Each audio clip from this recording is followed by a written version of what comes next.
White. Wide open Torrence! Oh, baby! Touchdown! How do you leave the best receiver in the NAIA that wide open? You show,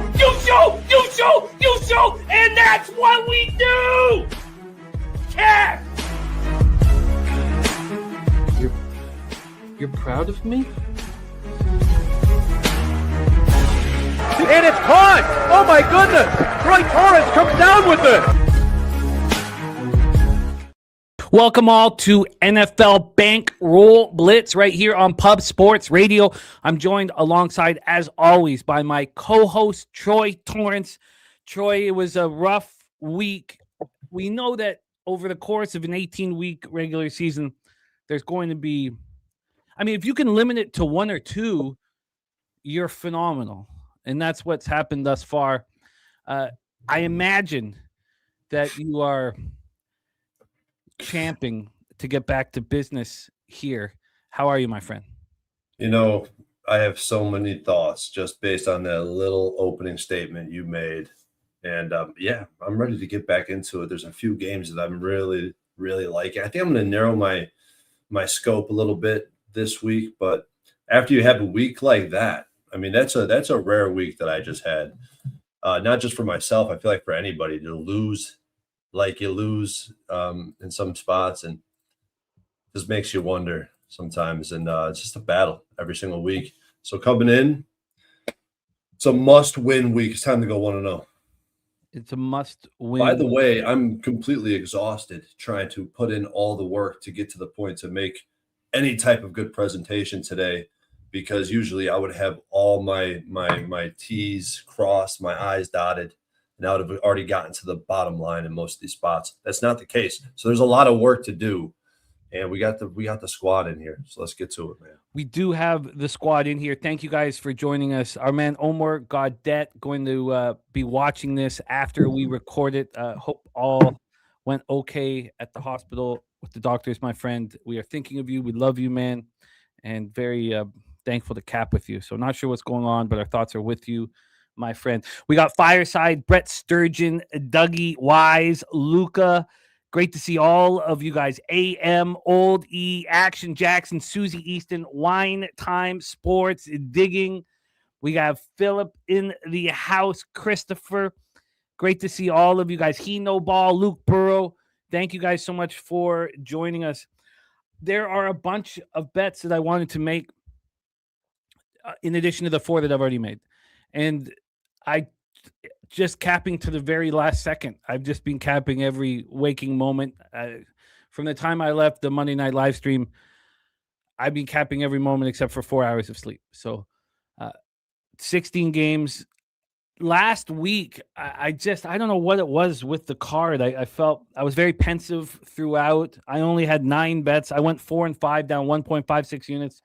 Lions minus 2.5 cashed. The look aheads that I bet, Miami, New York Giants under 42, I did think was going to cash. Fortunately, I hammered it live at 57.5 and 53.5 and 50.5. So, but I was upset not that last field goal by the Dolphins was very upsetting. I know it upset you as well. Pittsburgh, Baltimore under 47.5, lost. That was 5 points of value. I did put 40% for a middle. I didn't put it out, but I did cover 40% of the action with a middle. Vikings money line was a smash and grab. We were both on. Bengals +6. I just felt forced to bet it like I do this week. Eagles minus 2.5 was a loss. Titans +3.5 was a cash. And then my double up, Chiefs minus 3.5 and Chiefs double result loss. You don't need to go through each game. You can just kind of go over the week. Yeah. I'll just however you want to handle it. Okay. Yeah, I got the Lions minus. I basically was on the Lions. I was on Isaac Tesla's over. I bet that at the wrong time, and I lost. I lost with one. I split on that. I split on the Lions bet. But back to that though, I like what you did. A lot of people there, when the line moves that far against you because Amon-Ra was coming back, would just sit back and take the L. You didn't. You went and bet it again at a different number and cashed it. So don't that I thought that I was impressed with how you handled that situation. Well, you know what the bad part is about that is I made a huge mistake. We saw the line moving towards the over. We saw the line moving towards the Lions. Some of those little indicators should have made me realize Amon-Ra is going to be announced in. This number is going to be available lower. So I know I pushed on it, but I should have won on it. I hammered the Colts. The Colts were my biggest bet of the week. Daniel Jones went down early. It wasn't like I was very like from what I've seen. My handicap was wrong. Trevor Lawrence had a great game. Saints +9 was a winner. They won outright. Jets Dolphins under 41.5. That was a tough loss. The Vikings was my second biggest spot. I had the Commanders team total under. Hammered that 3 ways. That all cash. Falcons and the under in that game. Both were losers. The Ravens double result in the under. And the Bears first half +4 was a loser. The Chiefs triple up was a loser. And the Eagles first half full game was a loser. Saquon Barkley was a winner to finish it off. And I had the Chargers Eagles first half under 21.5. By far my worst week of the season. And I know, you kind of feel it coming. When you're on such a great run, you kind of feel it creeping up. And that's why I was so adamant about going 1-0 and focusing on the moment. Because you can't get too high or too low. So let's get to it, man. Well, let's turn the page and begin week 15. Slatsy, great to see you. Fireside says last week was his best week of the NFL season. I'd love to hear that, Fireside. We got Mr. Sparkle, Chill Will on the Chargers last night in the under 41.5. Excellent work. Harold Williams on Barkley over. That was a Troy prop as well that I would have liked to have been on. Let's get to work. And Maniac Man saying Troy Torrence has a great ROI. Yeah, you are what your season tells you are. You're not what 1 week or 1 day tells you are. So you're having a phenomenal season despite a very rough week. 59.1%, up 52.71 units over a 345 bet sample size. ROI plus 15.2%, 15.28%, average line minus 106. Very impressive work. And nothing changes, although we know you'll bounce back. So let's get right to work. Thank you, guys. And let's keep that target in mind. 100 units. 100 units. I want it. Oh, we're still right there. Where I would like to get it by the end of the regular season. Yes. I agree. Because I think the futures, your futures are going to end up pushing us up over the total at the end, honestly. I'm pretty excited about the futures. Your futures look so good, Jimmy. You're sitting back just smiling probably every day sitting on those. I'm pretty excited. Let's roll, my man. Thank you guys for joining us. We start Thursday, December 11th, 8:15 p.m. Eastern with the Atlanta Falcons 4-9, 2-5 on the road at the Tampa Bay Buccaneers 7-6, 3-3 at home. We're at Raymond James Stadium in Tampa, Florida. 59 Fahrenheit clear. 5-mile-per-hour winds, and I have bet this football game. Tampa Bay right now -4, -107. The look ahead was 5.5. Then it reemerged. Oh, and it got bet up to 6.5 and dropped down to 5.5. It reemerged at 5.5, quickly moved to 4.5, moved to 4.5, a little after midnight, Sunday night, Monday morning. And then it moved to 4 last night. So we have a 1.5 move towards the Atlanta Falcons. From a total side of things here, we have a 44.5. Nothing has moved. Nothing has changed, but I have bet it. And I expect it to go down. I understand that this is a perilous number in the market efficiency database. I understand it. I think this goes down. I expect it to go down. If it doesn't, and then that would climb out of that range. I mean, I agree. It does look like it's heading that direction. Well, it has not moved in 8 hours or 10 hours. I was kind of hoping maybe we'd show up here and it'd be a 43.5 or flat 44s. That is not the case. There is a flat 44, the very sharp book offshore that I'm looking at. When we get to the cash flow here, there's also Circa's got a flat. Oh, sorry, no, they don't. They got the 44.5. Sorry, they just got there are of the American legal books, there are no flat 44s, but one very sharp offshore has a flat 44.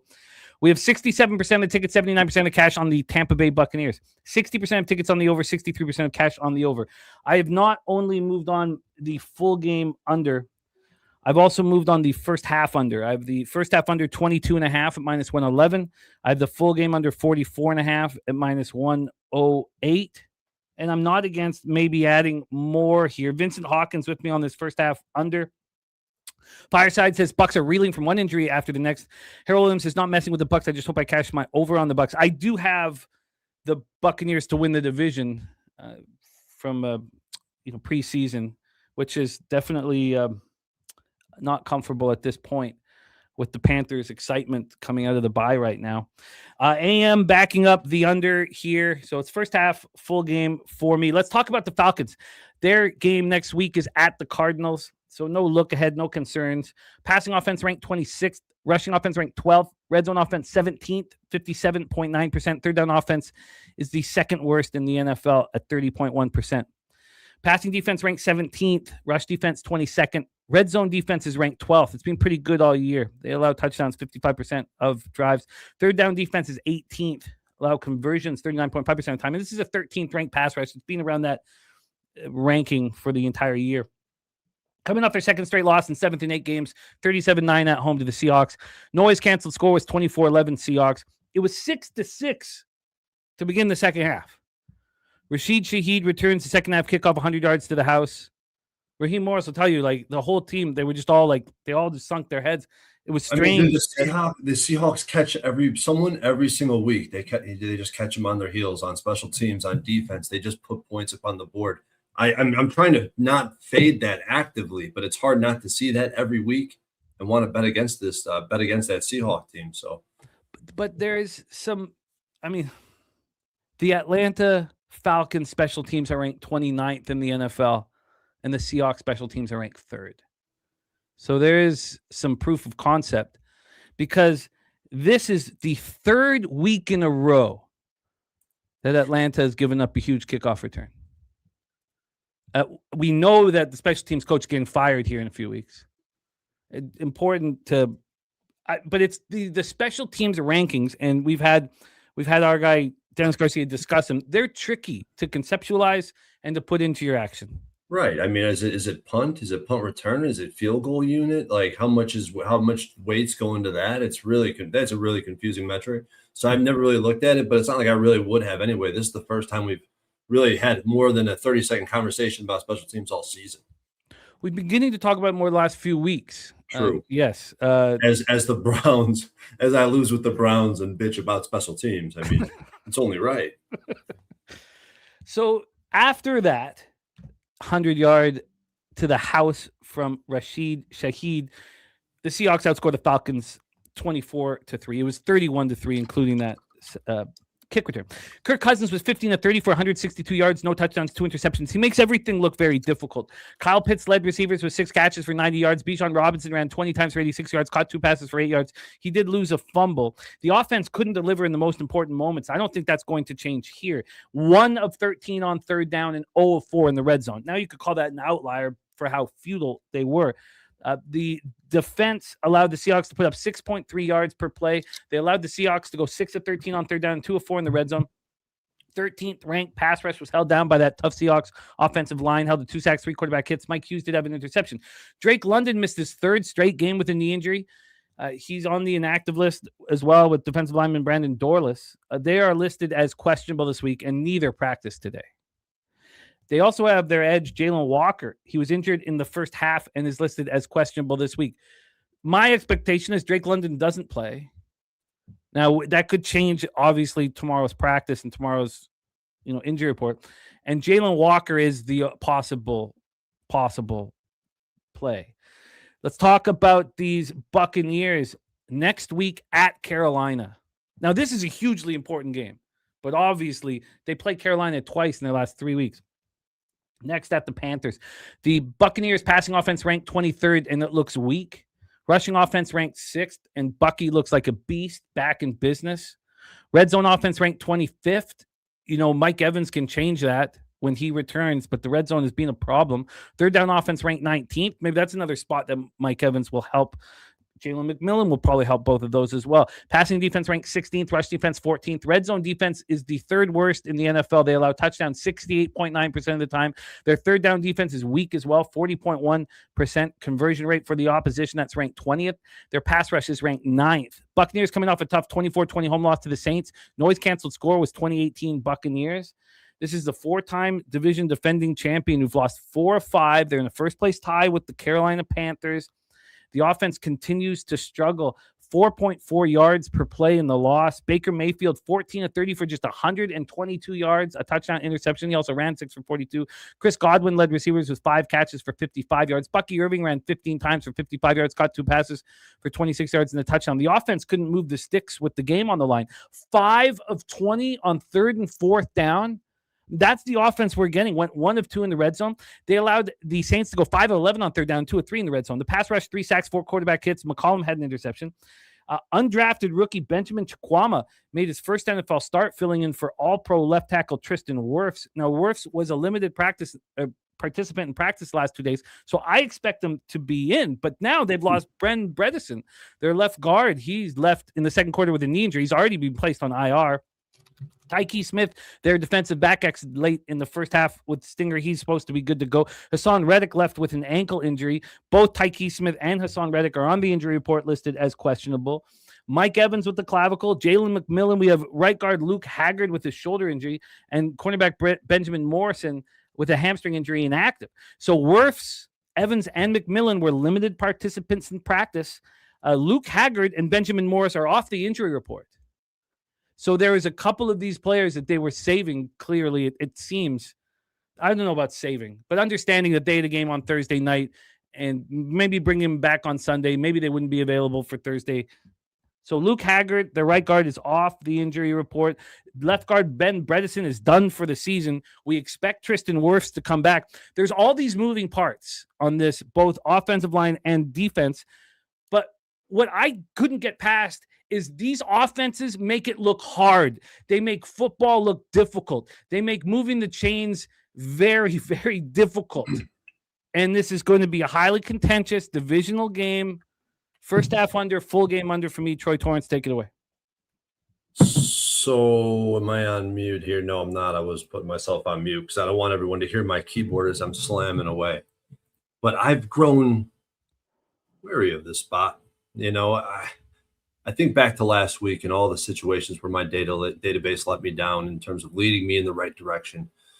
But I would have to say, as soon as I pull up week 15, I start digging through the very first game and I come across an extremely bullish, sample, price range, market environment. And I could read off a ton of different markets, but I guess here's one, because this is prime time. I figured I'll give you one, right? Division home favorites of more than 3 on prime time with the line moving towards the road team. The road team in this situation is 12-1 ATS, only 3-11 straight up. So very closely contested games, but the numbers are being covered and they're being covered consistently. So immediately out of the gate, you got to look towards the Falcons, and the database had me looking towards the Falcons and the under last week as well. Unfortunately, neither of the two got there, but if you watched that game play out, you might've thought a little bit differently. That kick return basically just kicked things off the screws and kicked the door off the hinges, and trickle flood, the flood hit, and the Atlanta Falcons are not a team right now that could deal with the flood. And the Seahawks, we know, are a team that they create floods pretty consistently every damn week, pretty much, unless they run into the Rams. We know what that team's destined for. So, and I talked about this Tampa Bay offense last week in the same light. I faded this Tampa Bay team, and thinking about it, like when I back a team and I lose, I feel like the traditional, the norm, the human psychology, human nature is going to want to fade that team the following week. Well, I might skew so far in the other direction just because of, I've been gambling for 20 years and I know how that works. And you talk about it consistently. It's one of the reasons why I latched on to Jimmy and what he was doing here at Pub Sports Radio, is because he was speaking psychology. And I think that's something to be taken into account for. But look at this Bucs offense. They lost outright to the Saints. They had a 39% success rate. If you go back against the Cardinals, 41, the Rams, 27, the Bills, 48. The last time they seen the Saints, a 34% success rate. I mean, this time against the Saints, they went 3 for 13 on third down. I mean, they got beat in every single category: third down, yards per play, the red zone. And last time they played the Falcons, they only had a 41% success rate. And this Falcons defense is thriving at the moment. I know that they ran, second half, they got kind of beat up a little bit. Things got out of control. But I know that D. Alfred and Diablo make a huge difference. You put on the tape, this defense is way more stout. Diablo's one of the best linebackers in the game. And I think he makes a massive difference. And it's rare for me to say a linebacker makes a difference. There's only one other linebacker, two actually, that I think make a difference. That's Al-Shaair and that's Schweissinger from the Browns. The Bucs offense. I mean, I talked about Baker Mayfield a few weeks ago in his AC joint and how that's going to impact him, because when you're throwing the ball and your torque alone is creating pain in your opposite shoulder, that's a serious injury, and that's something that's going to nag you, and that's the worst injury as a quarterback. And if you look at this Tampa Bay defense, we know what we're going to get from Bulls. We're going to get zone blitz, and that's Kirk Cousins' best split is playing against the blitz. In the 4 weeks where Kirk started, he's top 5 against the blitz in PFF grade, yards per attempt, and he's second in completion percentage. And that's just this season when he's played terrible. So if you look back to last year, how about Kirk versus Bulls last year with this Falcons team? Well, he had his 2 highest grades of the entire season. He had over 9 yards per attempt, 114 passer rating at home, 146 passer rating in Tampa Bay. He combined for 8 touchdowns and 1 interception and 800 passing yards against his team.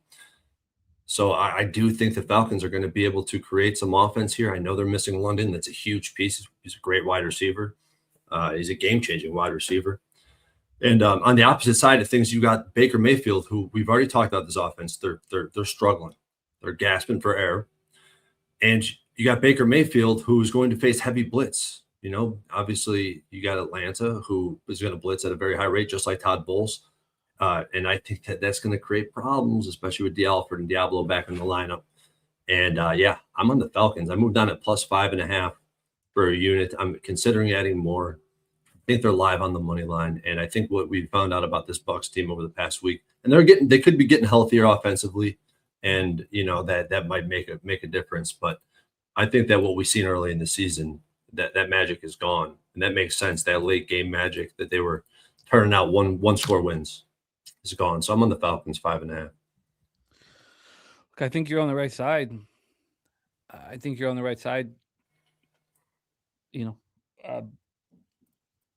I feel like I'm more comfortable with just the first half and the full game under at this point. I don't think the fact that it's moved to 4 from a 5.5 makes it unbettable or anything like that. Right. Not between the 5.5 and 4. I was even thinking, do I want to take this 5.5 or do I want to buy down to a 4.5?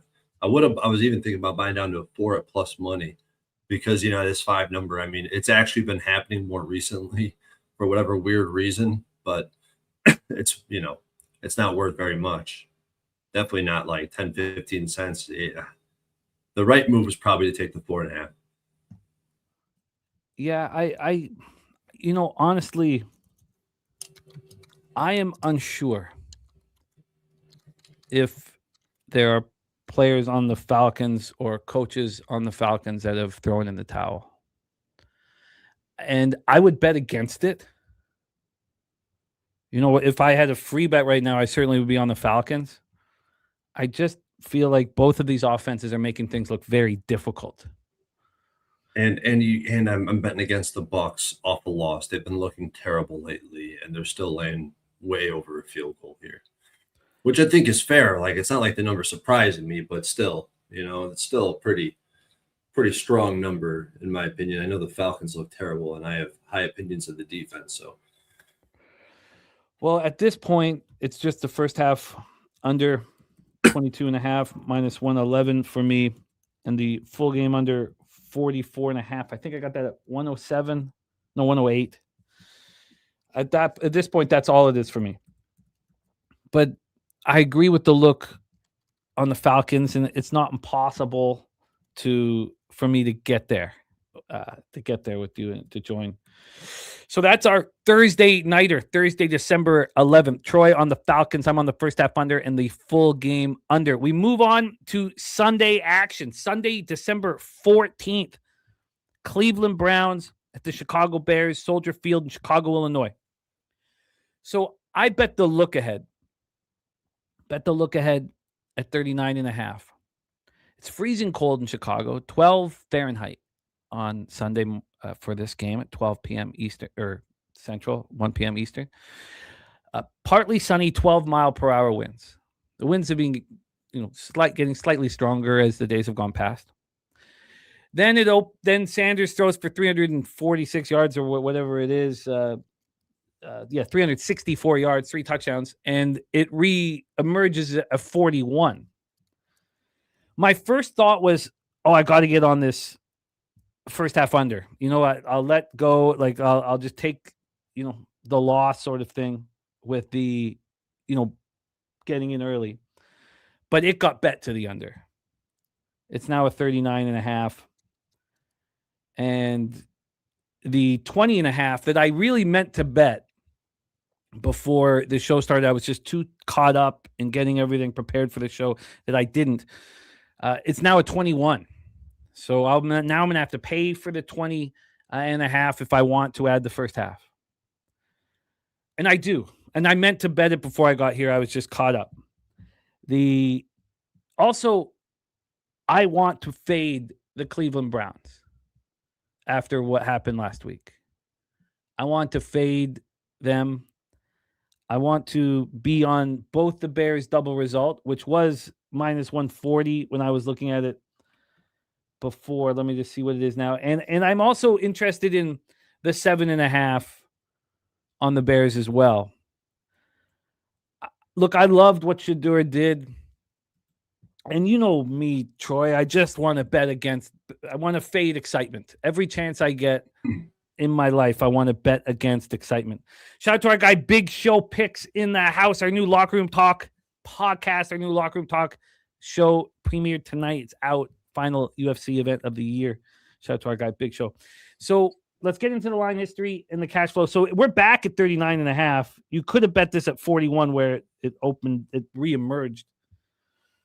And here I didn't realize this when it came out on Sunday night, it was a 40, got up to 41. Now we're down to 39.5. It's juiced to the under. I expect it to keep going down. From a point spread perspective here, we have the 7.5s. The look ahead was, there was no look ahead here. It came out on Sunday night at 7, moved to 7.5, got back to 7 Monday morning at 7:43. That lasted for 4 hours before it became a 7.5 once again. So,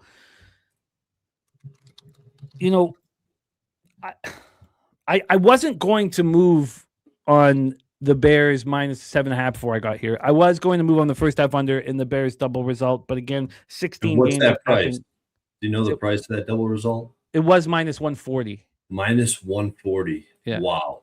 It was. Wow. That's a strong number. That is a very strong number. It is.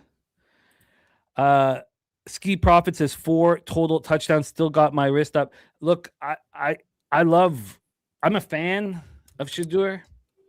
I want him to succeed. And I liked seeing him succeed. I like how he's handled all of this. I agree. I like Shedeur Sanders. I mean, I knew they were shorting his ass in the draft. And that was kind of sickening, in my opinion. He's handled it all so well, and so is his pops. Really, I know that's a tough thing for his dad to handle. And typically, Jimmy, I feel like we're guys that would usually throw shade on situations like this. With the kid, with all the hype, and his dad, and I feel like that's especially like I definitely am, and I thought that would be you typically too, wanting to throw shade. I just really respect how he's handled it. It's a very difficult thing. When you think you're going to be a first-round pick and you have all the cameras set up and the league works together to bring you down and you don't beak off, you do the work, you wait your turn, you're better than Dylan Gabriel, you don't say anything, you wait for your turn, and then you step up when you get it.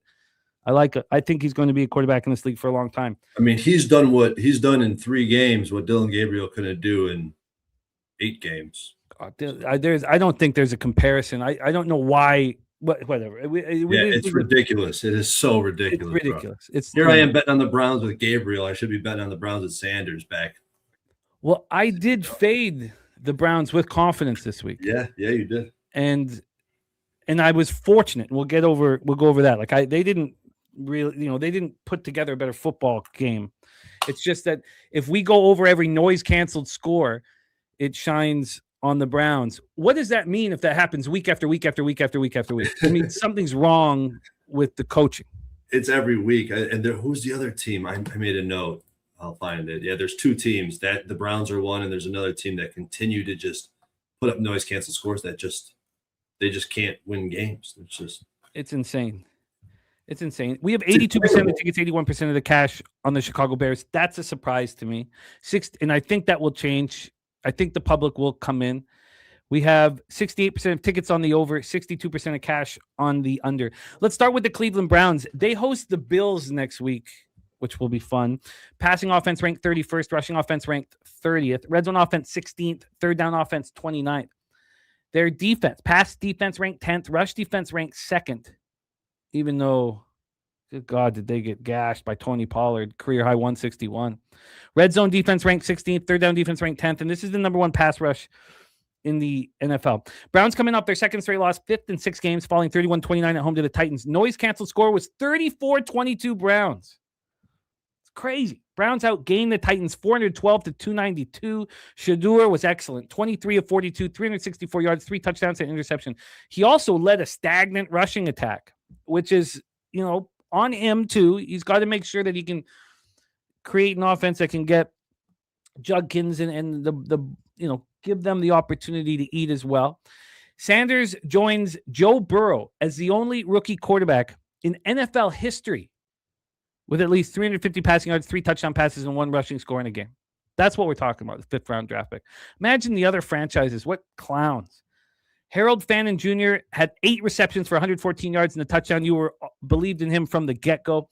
Offense put up 6.4 yards per play, 6 of 14 on third down. Perfect. 3 for 3 in the red zone. The second-ranked rush defense got gashed on the ground. Still something I'm trying to figure out. Tony Pollard, 161 yards. Tennessee, and 2 touchdowns. Tennessee averaged 5.3 yards per carry. The defense held the Titans to 6 of 17 on third down, but allowed them to go 2 of 2 in the red zone. And that number 1 ranked pass rush really failed to menace. 1 sack, 5 quarterback hits. Yes, Myles Garrett got the sack, 14th player to record 20 sacks in the season. 4 games left. He needs 3 sacks to break the NFL record of 22.5, shared by Strahan and TJ Watt. Devin Bush had an interception. Malachi Corley left with a concussion, and Njoku left with a knee injury in the second quarter. Here is the problem. Ethan Pochik ruptured his Achilles, and he's done for the season. This is an offensive line already missing Jack Conklin and Wyatt Teller. Conklin has a chance to return this week. They've already called Wyatt Teller doubtful. This is a huge problem. This is going to make Shadur's job so much more difficult. Denzel Ward with the calf and Cedric Tillman with the concussion, both left in the second half. Both are listed as questionable this week.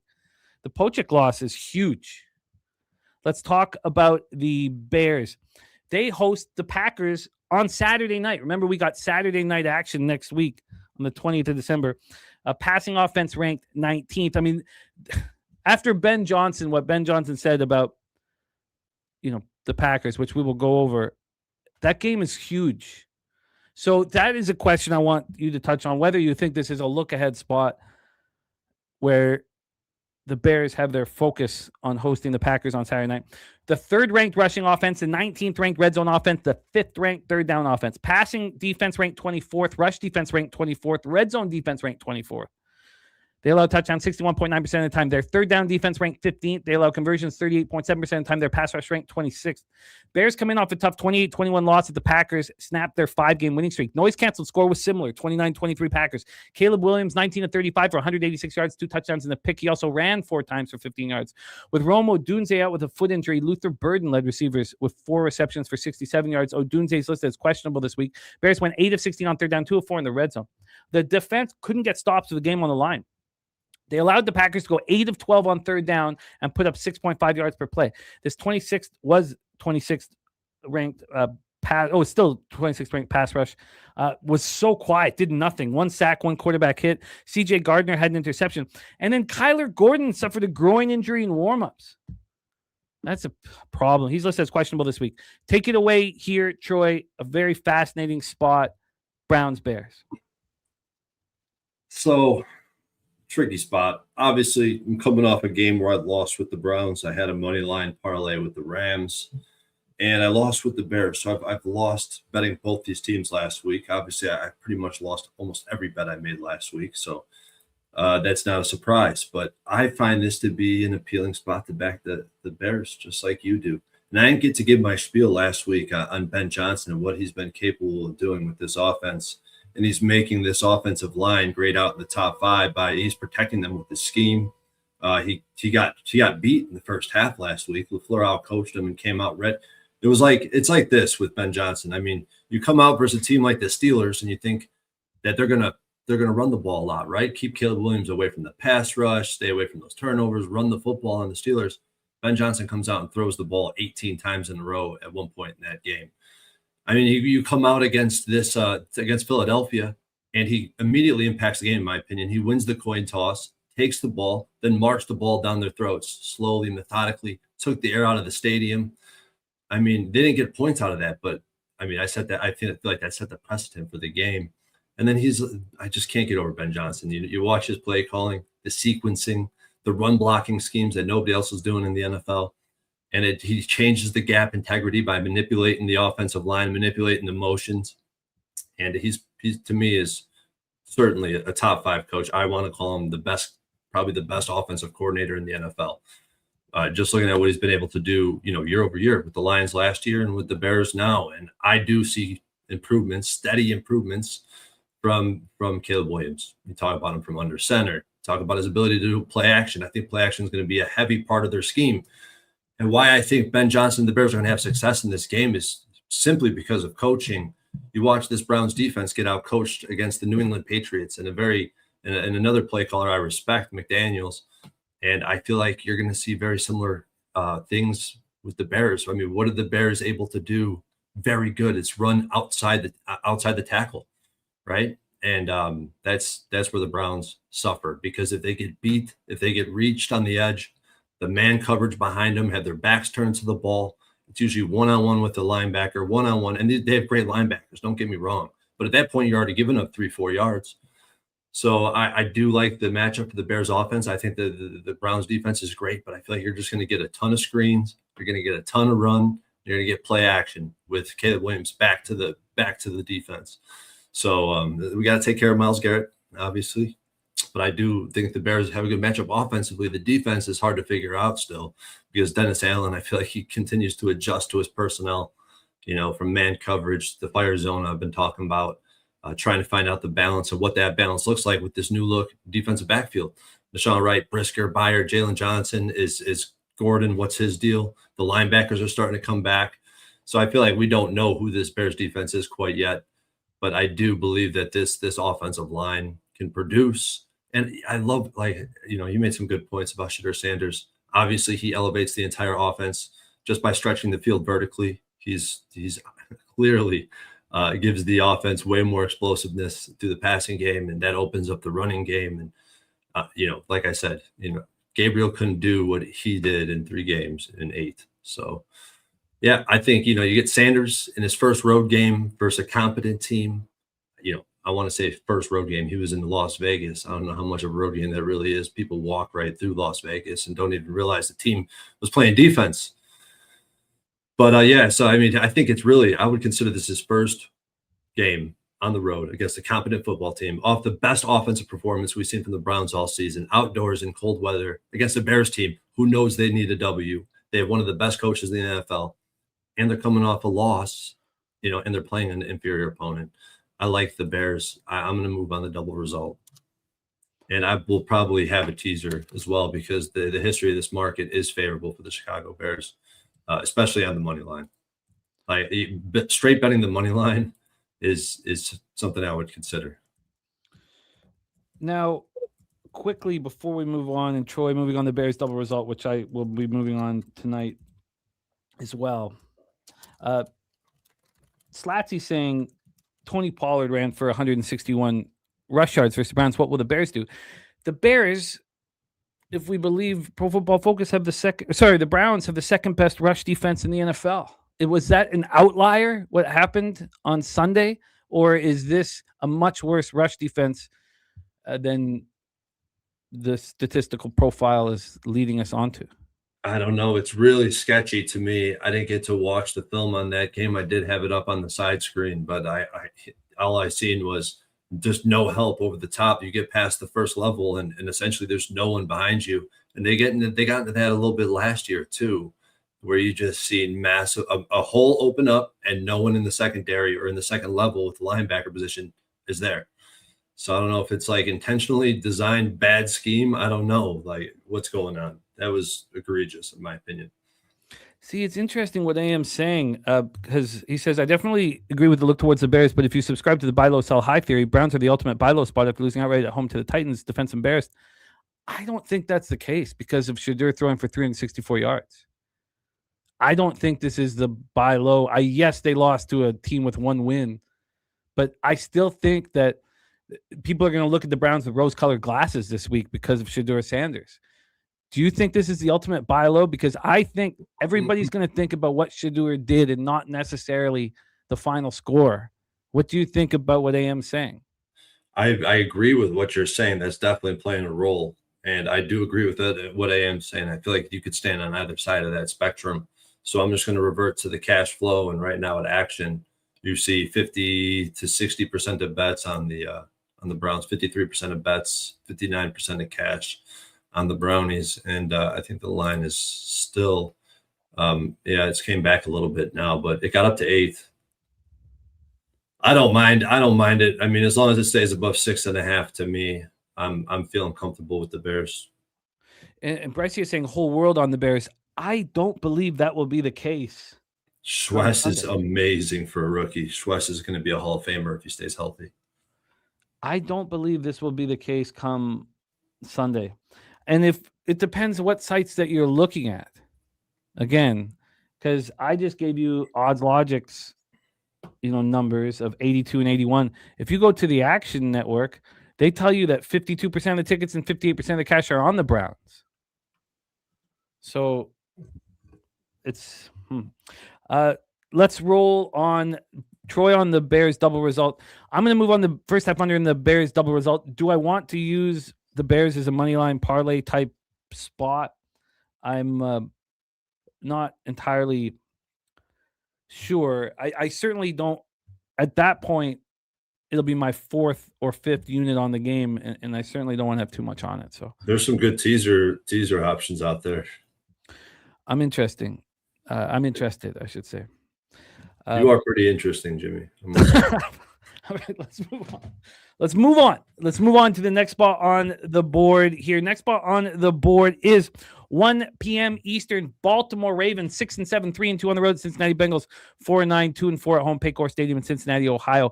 It's very cold, 18 Fahrenheit. Not quite as cold as Chi-Town, but 18 Fahrenheit, partly sunny, 8 mile per hour winds.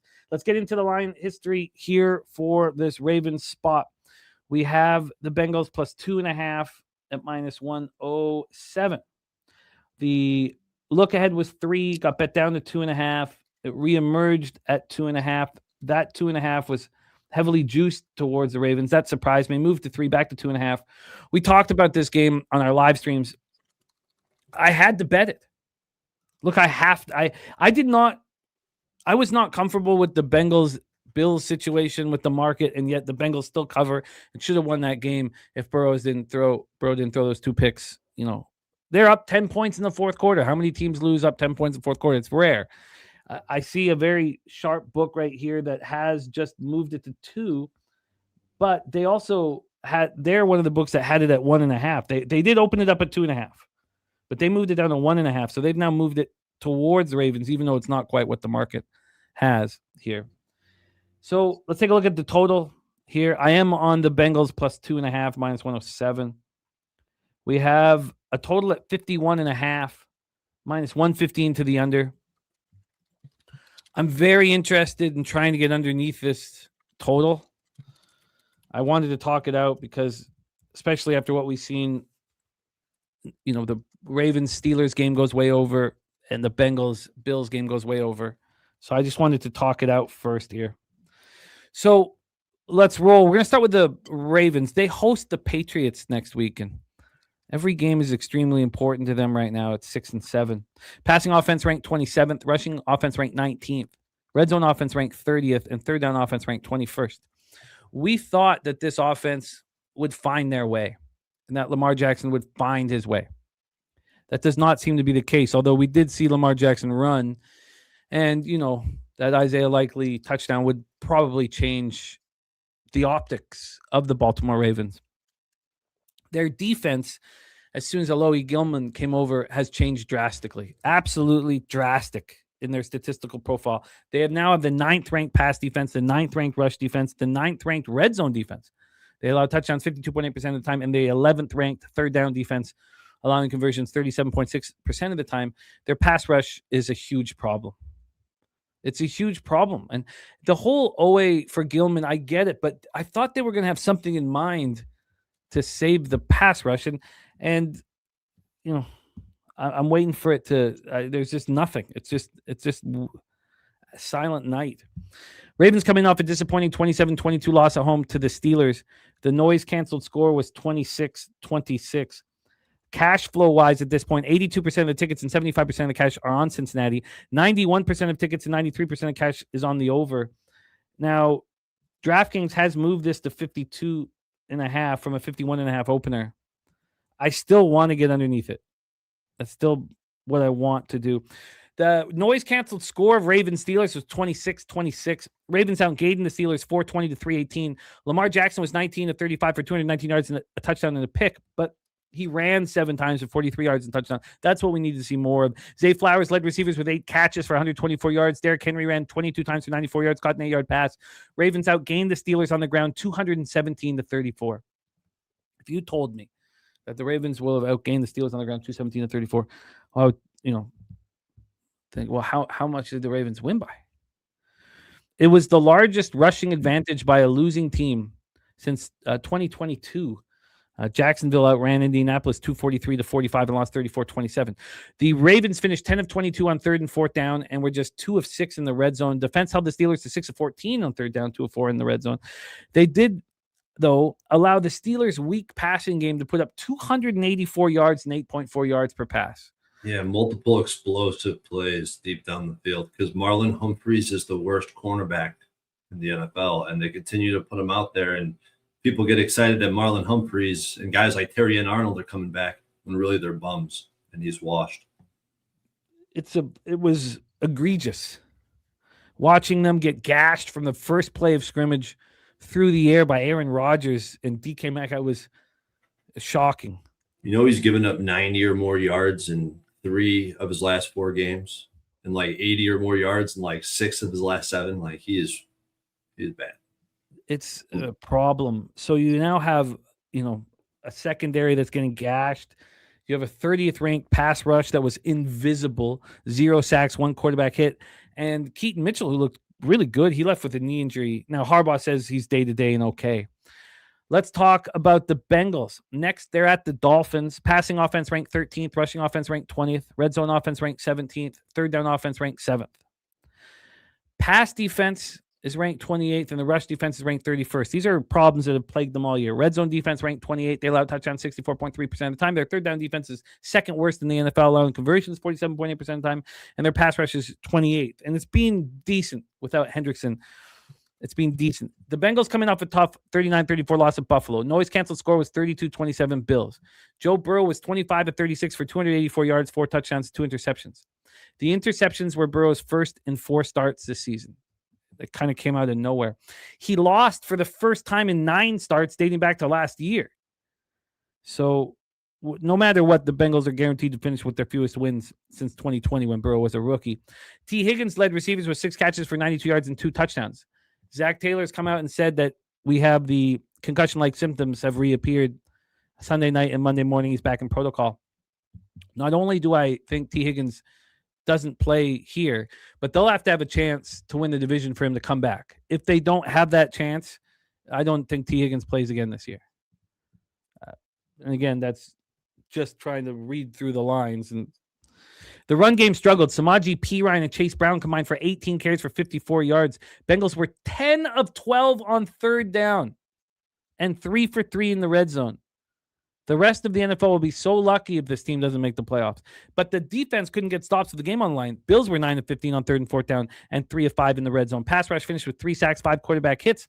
Cornerback P.J. Jules did not return due to an ankle injury. He's listed as questionable. Trey Hendrickson just underwent core muscle surgery, or it's going to happen tomorrow or the next day, but he's out for 6 weeks at least. He's done for the season. So Trey Hendrickson is not coming back to save this offensive line. Now, if they can win the division, he could come back for the last game of the year or come back for the playoffs. Take it away, Troy, Torrance. Ravens, Bengals. So you haven't moved on this, Jimmy. I haven't, and I want to move on the under. You want to move on the under? Interesting. Okay, you might have caught my attention with that, but I just lost with the under with this Ravens team, and it's really hard to get back after watching just those explosive plays and thinking about Joe Burrow and Jamar Chase. But in theory, this isn't a very good matchup for the Bengals because the Ravens' pass defense is where they're going to thrive. I know they don't have a pass rush, but the pass defense is where the Ravens' strong suit is. I know they gave up some big plays. I know that's sticking in everybody's head, and I don't think that that's a repeatable offense, especially knowing. I mean, how could you – there's no way Marlon Humphreys lines up over Jamar Chase in this matchup. I just can't see it happening. Why don't they move him to safety? Do something like they did in Pittsburgh with Ramsey. Move him around because he cannot play outside cornerback anymore in the NFL. But immediately when I step into this game, I start wanting exactly what you want, Jimmy. I want the under, and I want the Ravens side. And I want that because I want to fade short home dogs pretty much in perpetuity until I see something different. I haven't seen enough examples of it losing yet.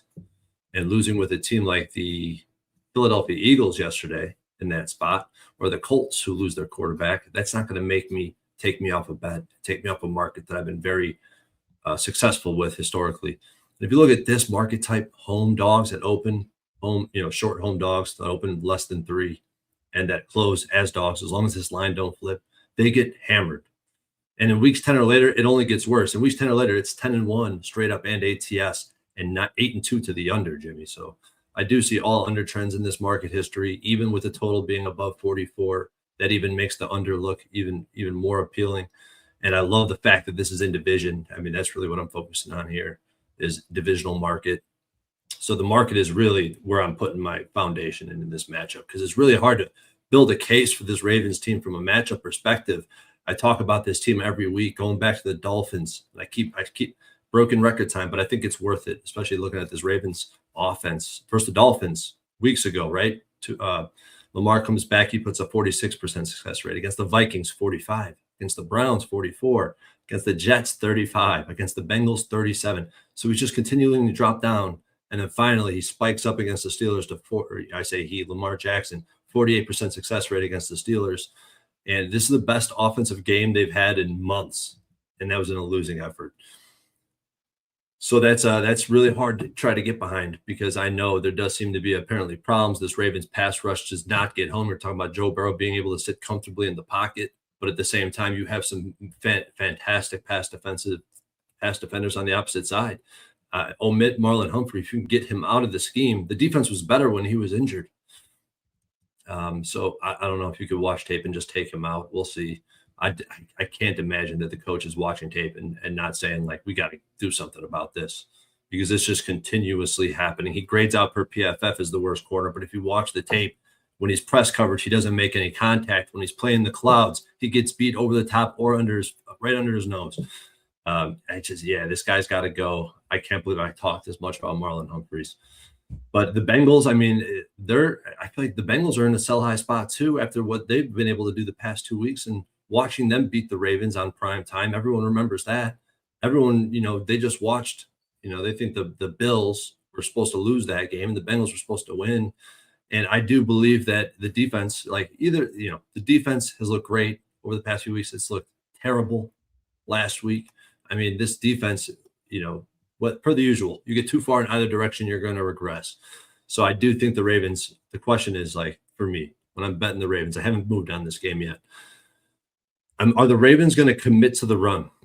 We've seen Monken abandon the run multiple times. They abandoned the run 2 weeks ago against this very Cincinnati team who cannot stop the run if you commit to it. He did that in the playoffs years back when they played the Kansas City Chiefs. He just randomly seems to do that. But against Pitt, I mean, you could tell they learned from their mistakes. 40 rushing attempts, 217 rushing yards. They got to stick to the run since he's 31st in run D. The only team worse is the Giants, and they're dreadful against the run. And the other question is, will the Ravens be able to stop explosives? I think the answer to that is yes, if they could hide Marlon Humphrey. This isn't a snow game either. Snover, it's a real thing. games in the snow go over. The offense looks explosive, and points are put up on the board. I don't think that's I think that it's a perfect optics, Jimmy, to fade the over, take the under, and I believe it's time to get back on the Ravens. So I probably should put my money where my mouth is and just move. You should, but I also I think this line moves towards the Bengals further. I don't think you need to bet it right away. It's true.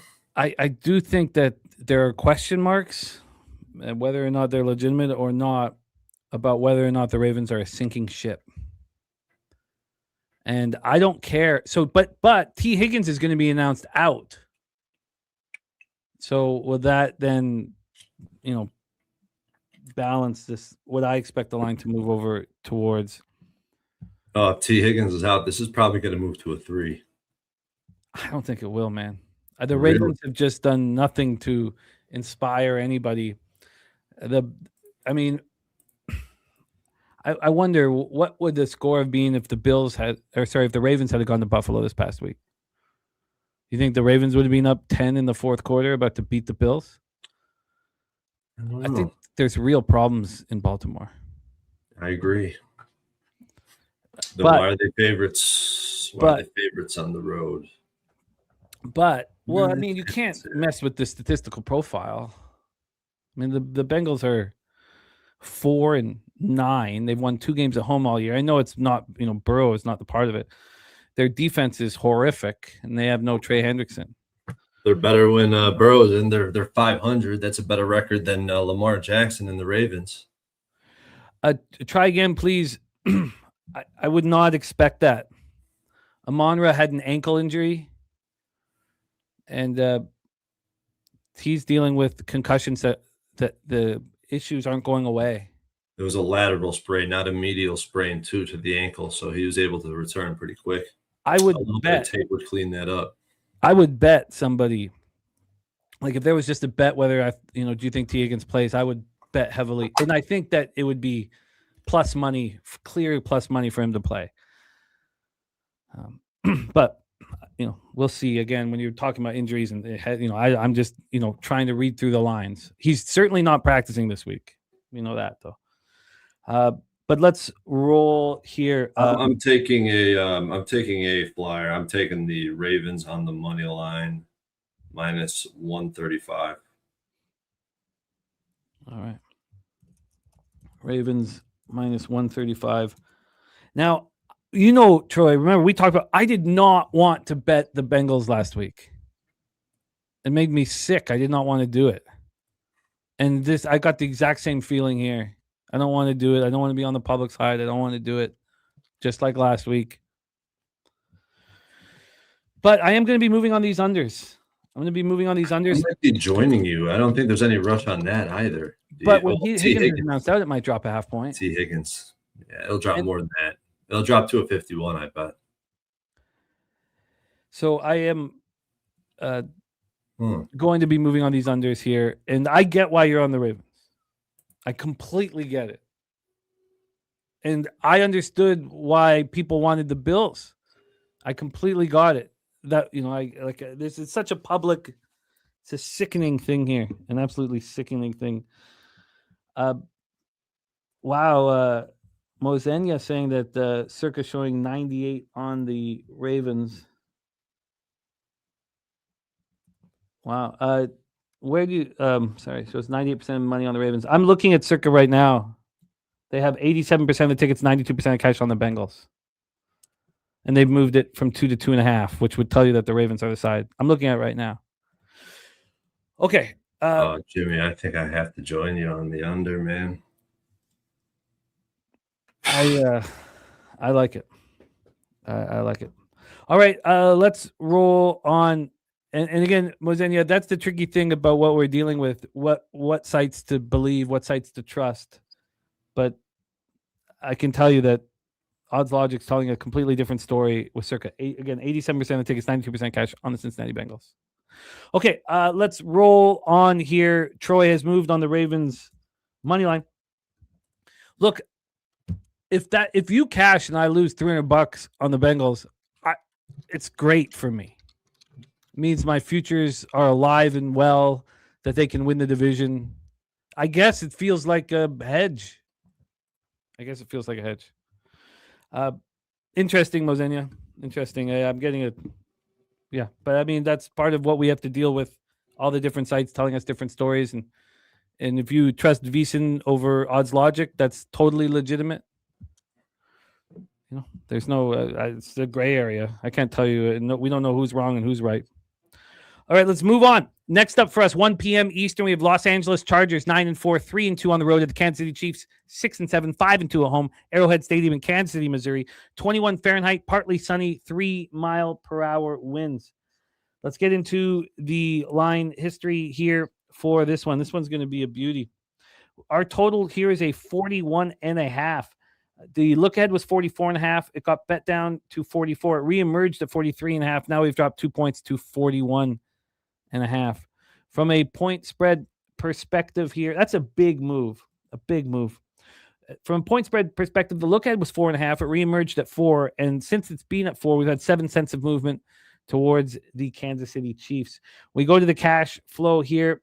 69% of the tickets, 63% of the cash on the Chargers, 60% of tickets on the over, 74% of cash on the under. And the line moving pretty quickly in that direction. That was a crucial win for the Chargers. Their schedule. Now, I told you guys before the game, right? 79% chance to make the playoffs if Chargers won last night, 50% chance to make the playoffs if they lost. And they have a very tough schedule. So they needed that win. That win sets them up pretty nicely to make the playoffs. They play the Cowboys next. They're at the Cowboys, which will be another great game. Passing offense ranked 8th. Rushing offense ranked 2nd. Red zone offense ranked 25th. Chargers only score 50% of the time in the red zone. Their third down offense is ranked 3rd. They convert 47.1% of the time. Pass defense ranked 11th. Rush defense ranked 17th. Miss Puna Ford. I mean, saying it over and over again. Red zone defense ranked 8th.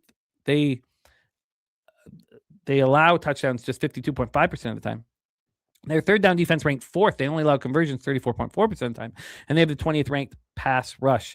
Chargers are on a short week after a big 22-19 overtime victory at home over the Eagles. Noise canceled score was 15-13 Chargers. Herbert was 12 of 26 for 139 yards, touchdown, interception. He also led the ground attack, 10 carries for 66 yards. He did lose a fumble. Kamani Vidal led receivers with 1 catch for 60 yards. Next was Keenan Allen's 3 catches for 22 yards. Chargers finished 7-19 on third down, 1-3 in the red zone. Got the win despite averaging just 3.9 yards per play. The defense won the game for the Chargers. Held the Eagles to 4-13 on third down, 0-2 in the red zone. Pass rush finished with 1 sack, 6 quarterback hits. Cam Hart, Deshaun Hand, Dante Jackson, and Tony Jefferson had the big one. But they all had interceptions. Jefferson came to the 1-yard line to seal the game in overtime. Wide receiver Darius Davis sustained an ankle injury. Trey Pipkins left in the second quarter with an ankle injury. Elijah Molden, safety, left the game in the third quarter with a hamstring injury. They're all listed as questionable this week. Let's talk about the Chiefs. They play at the Titans next week. Passing offense ranked 14th. Rushing offense ranked 11th. Red zone offense ranked 10th, 61.5%. Third down offense ranked 13th at 40.2%. I thought the offense was better than they are. Their pass defense ranked 2nd. Rush defense ranked 7th. Their red zone defense is 10th. They allow touchdowns 53.9% of the time. Their third down defense has been bad all year, ranked 26th, 43.1% conversion rate for the opposition. Pass rush ranked 16th, getting worse. Jones is just nowhere to be found. Chiefs coming off their second straight loss in 4th and 5 games, 20-10 at home to the Texans on Sunday Night Football. Noise canceled score was 18-10 Texans. Mahomes was just 14 of 30 for 160 yards, no touchdowns, and 3 interceptions. He also ran 7 times for 59 yards. Trey Smith and Jawan Taylor were inactive and just a massive loss. And Josh Simmons, their first-round pick, is done for the year. I should have put more emphasis into that. I mean, there's nothing comfortable for Mahomes. Nothing is easy for Mahomes. Xavier Worthy led receivers with 3 catches for 55 yards. Chiefs finished 5 of 17 on 3rd and 4th down. They were just 1 of 2 in the red zone, but the defense tried to keep them in it. Texans were 8 of 18 on 3rd down, 2 of 4 in the red zone. The Chiefs finished with 3 sacks and 10 quarterback hits, but more significant injuries. Left tackle Wanya Morris and cornerback Trent McDuffie both left the game. And that's huge, especially you have an offensive line with 3 backups now. It's going to have 4 backups if Wanya Morris can't go. And Trent McDuffie, the injury report tomorrow is very important. Troy Torrence, take it away for us here, Chargers Chiefs. What do you have for weather in this game? 21 Fahrenheit, partly sunny, 3-mile-per-hour winds. So pretty comfortable for this time of year. I do think that matters because I'm looking at the Chargers. I wish it was a little colder. I'm looking at the Chargers resume here, and I'm not seeing any games where they faced any type of inclement weather or bad weather. You know, they play at home in a dome. They were in Jacksonville. They were in Miami, New York early in the season. They're Raiders. That's another indoor. I feel like this might be a little bit of a shell shock coming off a bye week, 2 straight home games. They haven't been on the road. And here I am about to make a case for this Chiefs team again. I this is where I'm really at a crossroads and where I look at myself and I'm like, what am I doing? Every year, this is one of the teams that I just can't get right. I lose when I bet on them. I lose when I bet against them in the playoffs. And I just don't know where to go because they just continue to put this team in bullish markets in some of the markets that I like to bet on the most frequently. And here they are again.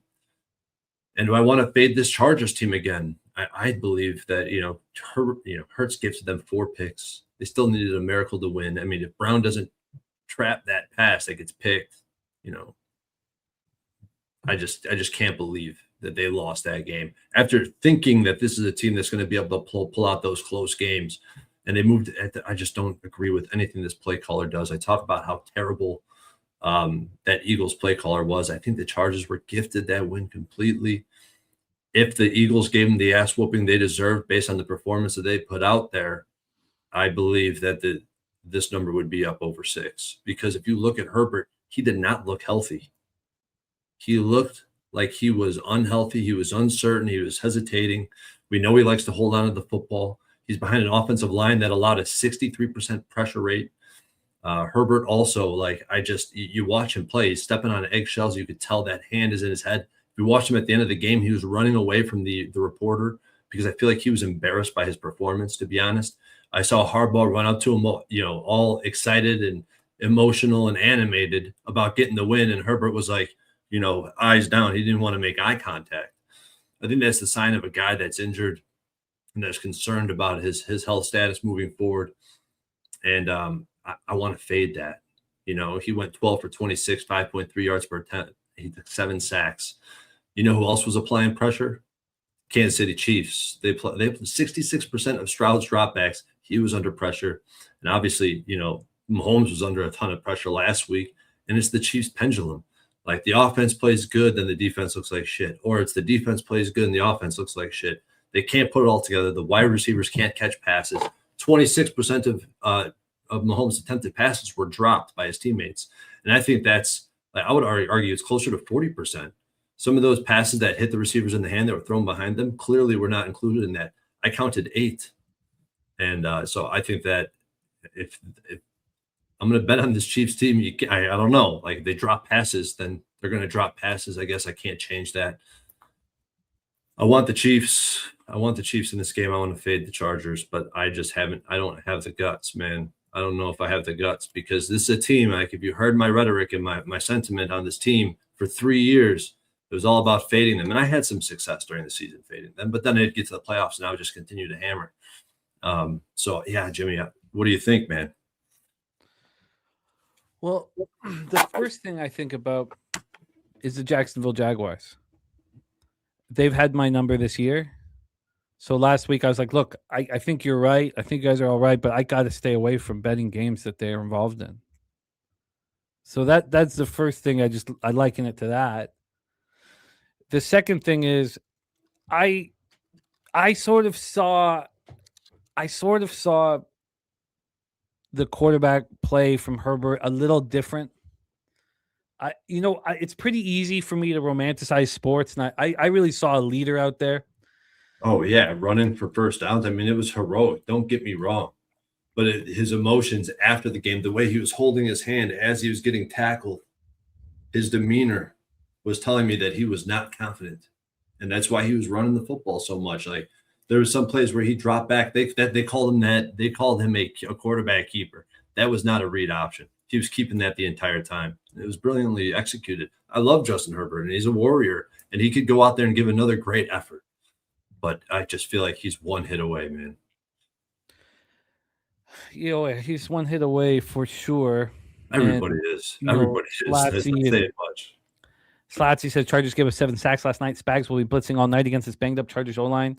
Looking at Chris Jones sack props, I think Karlaftis is the guy. I think Big George instead of Chris here on this one.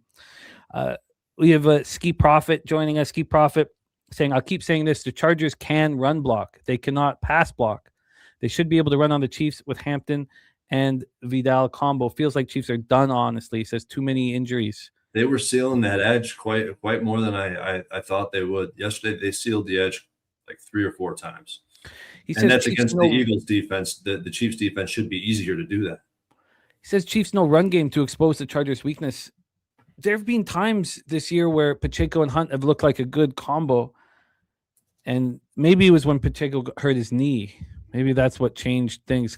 But Hunt's been better than I imagined. But, do you see the Chiefs as the 11th ranked rushing offense, or do you see them as weaker than that? Do you think that's predicated on the fact that defenses have to be very concerned about Mahomes throwing the ball, which opens up the opportunity to run? Yes, especially because Mahomes is will quick pass you to death. If you want to shade anybody into the box, he will hit you quick. And they'll hit you with screens. He gets the ball out of his hands fast. I feel like that definitely plays a fact. They throw to open up the run. What do you make of the Chargers' inability to throw the ball? Like last game, what's been going on with Ladd McConkey. When I was looking at this, if we go back like a month or like 5 weeks, let's say 5 weeks, looking at this Chargers receiving core, I was just blown away that Keenan Allen was ranked as a top. But I saw it with my own eyes, just to see it in writing, though, was a top 10 receiver in the NFL. He's solid. McConkey was, but I mean, we have not seen a Keenan Allen touchdown in 10 games? I mean, Ladd McConkey's doing very little. What is that based upon, do you think? I think it's based upon the pressure that Justin Herbert's constantly under. That's why it's so imperative for them to stay in third and short and operating in favorable down and distance and having a high success rate. I can get on the Chiefs side of things. I agree, Harold. I agree. I was on the Chargers in the first matchup in this series. So was I. Yeah. Yeah, we were first game of the year. Brazil. I can do this. I could move on like a Chiefs double result or something of that nature here. Right now, after capping this, I'm like, what the hell? Why was I not on the under on the look ahead? Why was I not on the under? I went over it. I went over the weather. I mean, there's no wind. It's just cold. I went over it, and I'm not. Yeah, what's that? I wish if I could go back in time, man, I would hammer. I would even the 42.5. I mean, maybe it still hits the 41.5, but man, I don't know why I wasn't on it earlier.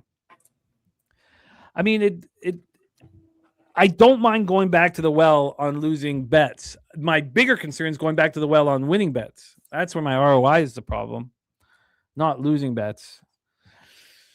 Harold Williams says if Chargers O-line was healthy, this would be an easy Charger spot. Look, if Slater and Alt were healthy, the Chargers would be first in the AFC. That's the difference those two guys make. And we hear Harbaugh talk about the tip of the spear. He built this whole team around those two guys. And okay, so are you making anything official at this time, or are you still letting everything marinate? I have to. This is one I need. I need time. I have no problem waiting. Like this Chiefs team, just a thorn. I think that this game goes under even this number. I just feel sick not recognizing it earlier, and now having to take a 41.5. I don't know if I want to do that. But Yeah, they had the chill will. They had no Khalil Mack in that game. I know that, right? They didn't have Joe Alt. They had Joe Alt. That's for sure. Yeah.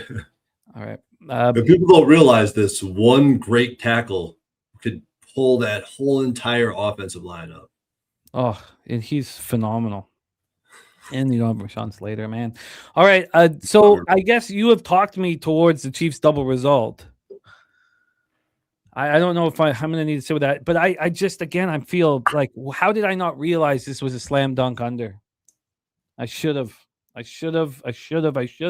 And then more so, I mean, are the Chargers going to be able to put up points?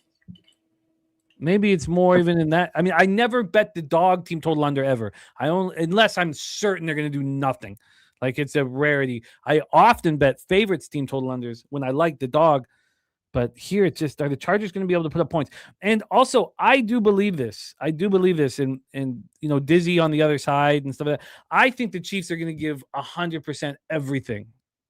If there's 1% chance to make the playoffs, knowing that it's Kelsey's last year, I just think they give it all. Yeah, they would play into that. They would play into that role, I feel like, like that's almost something new to them, something fresh to be able to come back from the grave. And I know sometimes you're just not that team this year. So that might be this year. But the Chargers are just decimated on the front. They just in the trenches.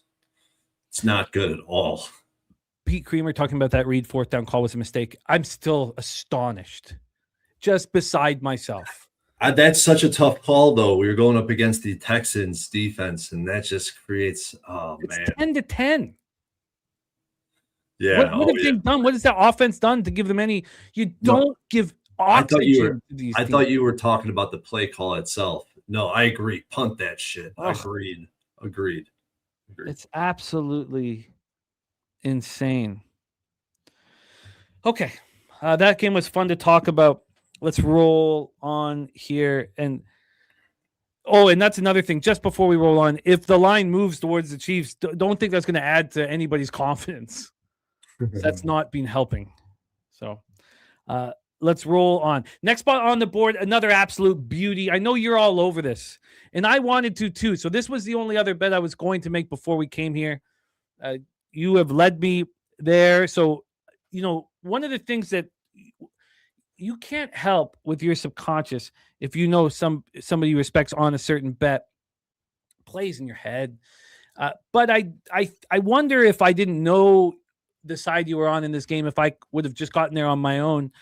I probably would, because when you told me that you were on the Buffalo Bills, I told you that I will be moving on their futures this week. I only have the one team in the AFC. I'm always comfortable adding a second team. I'll never bet a third team. I'm always that way.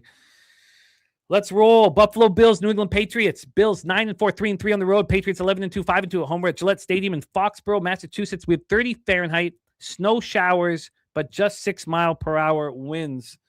Let's get into the line history here for this beauty, man. We have a total at 49.5. Well, everybody just saw what happened in the snow game versus Cincinnati, and they expect it to happen right here again. This move, Troy, was 47 flat, and they moved it to 49.5, a 2.5-point jump. With the snow? Yeah. With the weather looming? That's a big jump. 2.5-point jump, not a 1 point at a time, just a massive, massive jump to the over. Everybody talking about, the offense in these snow games. The Buffalo Bills, the look ahead was the Bills plus 1.5. It closed at 1. Reemerged at minus 1.5, and now is a pick 'em. So we've had a move towards the New England Patriots. When we get to the cash flow here, we have 58% of the tickets and 86% of the cash on the Buffalo Bills. So why then would this line be moving towards the Patriots? Now, again, I'm talking about an offshore book. If we go to a legal American book, let's use FanDuel as an example. I guess it's the same deal. They reemerged the line at minus 1.5 for the Bills. It's still minus 1.5. So a lot of these legal American books still have Buffalo favored, but that's going away. Thank you guys. Sorry about that. We'll get the graphic changed here. Let's get this here. Apologies. Okay, I think that's all right. Thank you. Okay, so let's roll. Let's start with the Buffalo Bills. Passing offense ranked 7th, rushing offense ranked 6th, red zone offense ranked 9th, 61.7%. Touchdown rate, third down offense ranked 4th. They convert 45% of third downs. Their passing defense ranked 24th. Rush defense ranked 27th. Red zone defense ranked 20th, and third down defense ranked 23rd. There have been a lot of problems. This pass rush is ranked 7th. The pass rush has had some problems here, but Ed Oliver is going to come back. And that's a part of my belief. It sucks when you're at this time of year when you're like, oh, if this guy comes back and he's good to go. It was a biceps injury, so he could hurt that again. But McDermott says, and he keeps reiterating it, Ed Oliver is coming back to this pass rush, but not until the end of the season. Probably let him rest until the playoffs. Bills coming off a big 39-34 win at home over the Bengals. Noise canceled score was 32-27 Bills. Bills have won 2 straight for the first time in a month. Josh Allen, 22 of 28, 251 yards, 3 touchdowns, no interceptions. He also ran 9 times for 78 yards and a touchdown. The 40-yard touchdown run, longest of his career. Dawson Knox, 6 for 93. Josh Allen ran 18 times for 80 yards. The defense made some massive plays. Benford returned an interception, 63 yards to the house for this huge TD with 5:25 left in the game. Benford returned a fumble to the house last week. He's the first Bills player to score defensive touchdowns in back-to-back games in franchise history. AJ Epinesa also had an interception. Despite the big plays, and this, I'd love you to touch on the Bills defense, Troy, because despite the big plays, the Bengals go 10 of 12 on third down, 3 of 3 in the red zone. If I was to move on the future market, I'd be doing that because I don't really believe any of these teams are that good in the AFC. And I would be saying, when push comes to shove, Josh Allen's going to get me the win. That would be it, because this defense is a problem. Pass rush was quiet, 1 sack, 5 quarterback hits. Now, there was no Joey Bosa in the lineup, so they need him, but they also need him healthy for playoff time. Wide receiver Joshua Palmer, offensive tackle Spencer Brown, linebacker Tel Bernard. We're all inactive list as questionable this week. Let's talk about these New England Patriots. They are at the Ravens next, but this is not a look-ahead spot. They're all eyes on the Bills. 3rd-ranked passing offense, 32nd-ranked rushing offense. Red zone offense ranked 24th. They allow touchdowns 51.1% of the time. They score touchdowns 51.1% of the time. Their third down offense is ranked 8th. They convert 42.7% of the time. Their pass defense is ranked 5th. Rush defense ranked 20th. This is the worst red zone defense in the NFL, has been all year. They allow touchdowns 73.1% of the time. It was a big talking point over the bye week. Their third down defense is ranked 7th. They allow conversions 35.6% of the time. Their pass rush is 17th. They're coming off their bye week. They were last seen winning their 10th straight game, an easy 33-15 victory at home over the Giants on the Week 13 Monday Nighter. Teams coming out of their bye week are 16-12 straight up this year. Drake May looks, I know that he's going to be battling against Stafford, and there's a sentiment that people are going to just give the award to Stafford because it's his last chance, and Drake May is going to have a lot more opportunities. But he has been playing very, very well. He leads the league with 3,412 passing yards, 71.5% completion rate, 111.9 passer rating, 23 touchdown passes. That's 3rd. And all they talk about is how close they all are. That's all you heard out of the bye is how much they all like each other. You got Drake May, Will Campbell sitting courtside at Celtics game. Lowe, the offensive lineman, says this is the tightest group of guys I've been around in my career. You have Stephon Diggs, who is actually being a leader, and he's playing well, leading the Patriots with 64 catches and 705 yards. So the word is that he is being a mentor to Booty and Douglas and Williams. The run defense did not allow an opposing running back to eclipse the 50-yard mark for the first 9 weeks of the season, right? And I was telling everybody who was telling us that, well, look at their rankings. Their rankings are bad. I'm going to trust these rankings, not the fact that they've held these teams back. And what has happened? Well, their run defense has been terrible over the last few weeks. Last in success rate over their previous 4 games. They've allowed 1.3 more yards per carry compared to those first 9 games. They have lost defensive tackle Milton Williams. That's been a huge part of it. They also lost nose tackle Kiris Tonga to a chest injury. Williams is on IR. He's going to come back at some point, and Tonga has been practicing in limited capacity this week. The red zone, which we talked about, is a real problem, whether it's offense or defense. If you want to talk about their touchdown percentage, as I said, ranked 25th. They ranked 26th in success rate, 27th in EPA per play. Their defense is dead last in the red zone, like we talked about. 30th in success rate, 31st in EPA per play. They've also, listen to this, Troy. The New England Patriots have allowed touchdowns on every single goal to situation all year. They have not stopped. They have not held one team to a field goal when they have goal to go. Not one time all season they've allowed a touchdown every single time all year. How many attempts is that? Do you have that? No, that is a good question. That is relevant. If it's like 10 out of 10, like there's like a 10 sample. It's got to be double digits. It's got to be 100%. There's got to be double digits. I know that, but it is relevant what you're talking about. So Milton Williams goes on IR in week 11. Their starting left tackle, Will Campbell, who is also supposedly Drake May's closest friend on the team, he's on IR. Now, left guard Jared Wilson and Brandon Schooler, ankle injuries. They were both lost against the Giants. They were back at practice. But again, Tonga not expected to come back. And Robert Spillane only played 38 defensive snaps in week 13. We don't know exactly why that is at this point. Take it away for us here, Troy Torrence. Bills, Patriots. So starting with the market, I kind of disagree with where you think this line is heading. Where you think it opened at, I know everyone has different opinions, what books they use, what markets numbers they value, but I would say, there are some books that open the Patriots as favorites at the very same time. So it's a really hard market to measure. In either case, if the Patriots close as dogs in this spot, it's clearly setting us up for a bet on Buffalo. We have a Pats team off 10 consecutive wins, off a bye week, who are dogs at the house in division against a team they've already beat this season.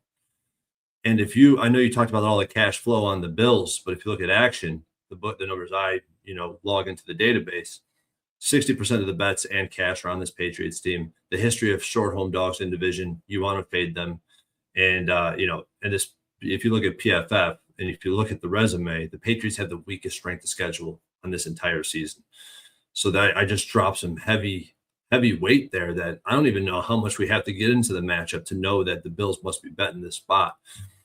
And the Bills are coming off a game where both teams, had over a 55% success rate. And it's that Snover situation. It's really hard to measure either side's defensive performance in that game. And Snow makes it hard for defenses to operate. So then if that's going to play a factor into this game, it kind of changes the equation a little bit. It changes the formula, but I still think we get back to the same exact point. The Patriots coming off a bye week, I have one question. Who has this team beaten? This team has only beaten this very Bills team. They've beaten the Bucs, but what have the Bucs done to show us that that's a credible win at this point? They just lost to the Saints at home. They just struggled to beat the Cardinals at home. The two teams, those are the only two teams that they have quality wins against, if you want to call the Bucs quality. The Bucs, they're just not the same team they were in weeks 1 through 5. The Bills were 4-0, and if you remember, I faded the shit out of the Bills that day. I sold them high, and I looked like a genius, even though the noise cancel score suggested something different in that game. Suggested I should have covered, but not won outright. I did have the money line. The Bills had the better success rate in that game, 46 to 44%. The Bills lost 2 fumbles, 2 of them. 2 of their first 3 drives, they fumbled on first down after picking up a first down. So the Bills also in that game were better on third down, and the yards per play was net even. So that game, I feel like could have played out very differently if the circumstances were a little bit different situationally. And I think that's what we're getting in this game. And whose offense is going to thrive in colder weather conditions? I think it's going to be the Bills' offense. They lead the NFL in yards per carry. They're 7th in run block. The Bills on the other side of the spectrum are terrible against the run. But are the Pats equipped to run the ball on this bad Bills defense? The Pats were 27th in yards per carry, 22nd in run block. They allowed the Giants to go they went for 4.1 yards per carry against the worst run defense in the NFL, the Giants. That's their best mark of the season. Against Cincinnati, 3.5 yards per carry. That's a terrible run defense. The Jets, who are not a good run defense without Quinton Williams, 2.4 yards per carry.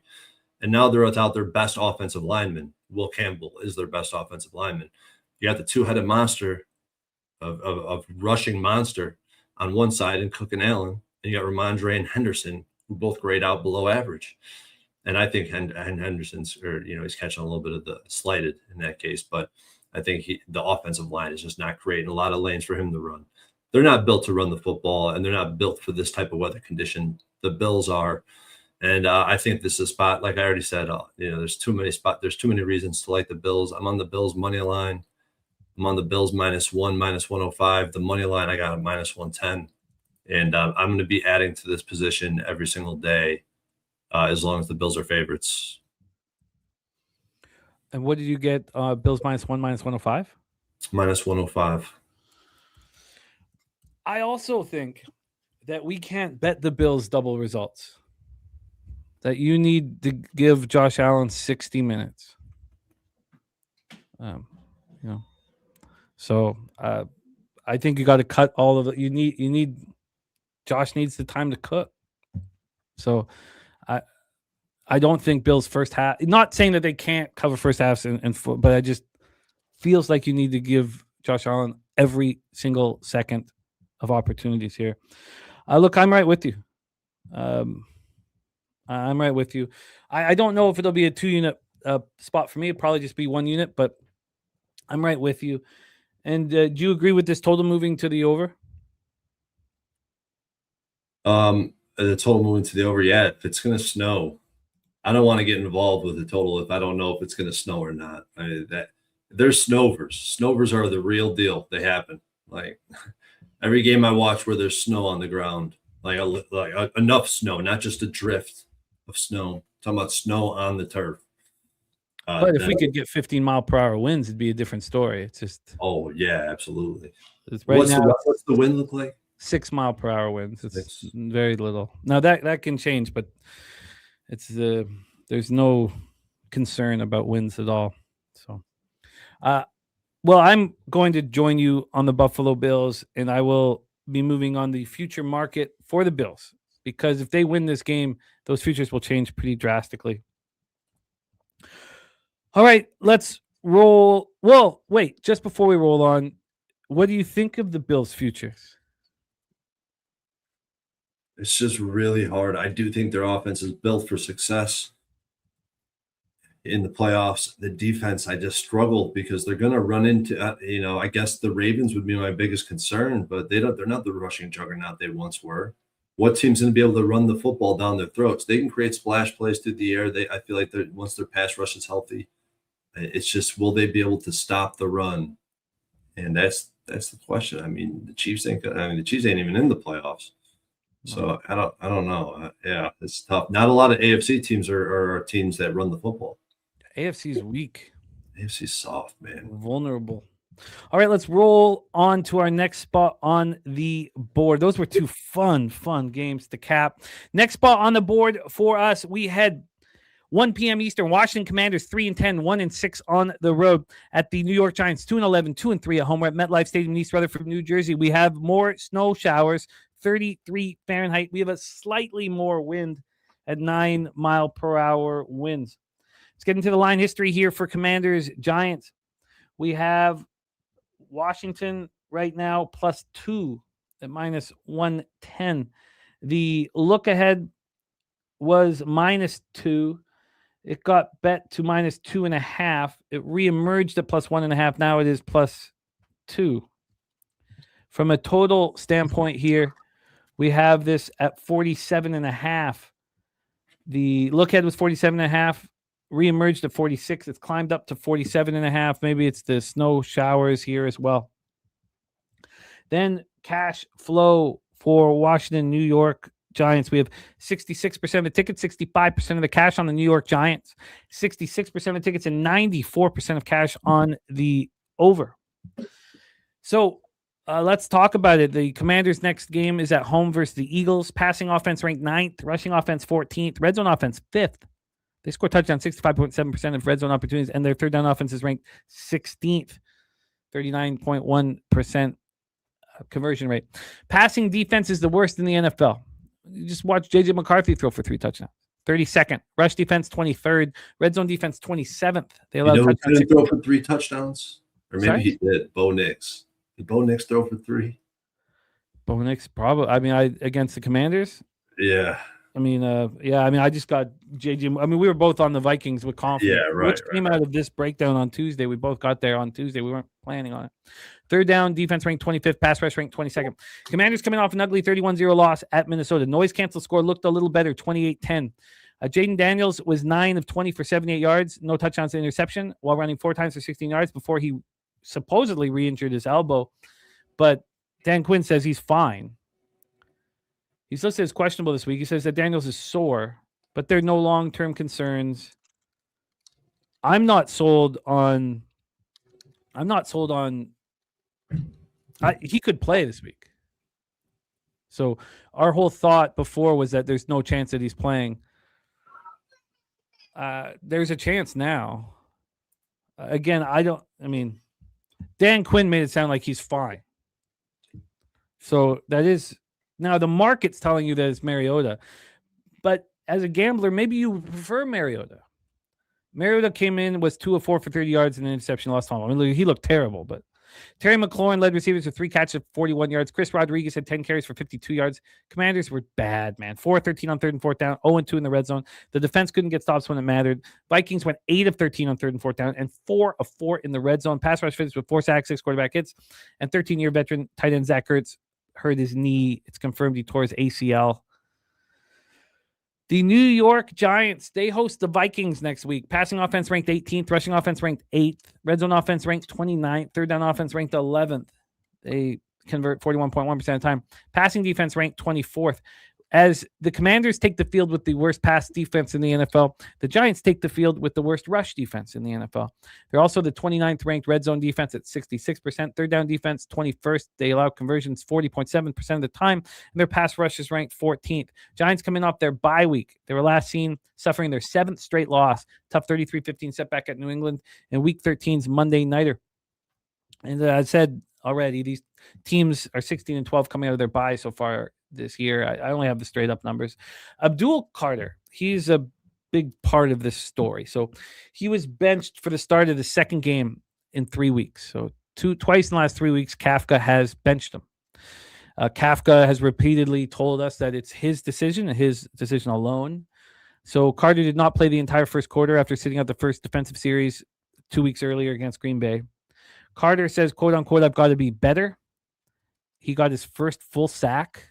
Remember, this guy was the favorite to win Defensive Rookie of the Year, but he's not made any sort of significant impact. He says, I've got to be better. I've got to take pride in what I do, be where I have to be at, simple as that. So here, Kafka, Carter, they didn't go into real detail. And when they asked Kafka if it was a disciplinary reason, he said, no, it was just my decision not to play him. Carter says, I let my team down. First 3 drives I was out, they scored 17 points. I take responsibility for that. I got to be out there. I've got to do better. And I expect him to do better. I expect him to be better. I think Kafka, what he's doing is going to go get through. Now, we know that without Kayvon Thibodeau, that this pass rush has been a problem, but Abdul Carter is a big reason for it. Now, it's possible Thibodeau comes back. He's still listed as questionable. We'll have a better idea on tomorrow's injury report.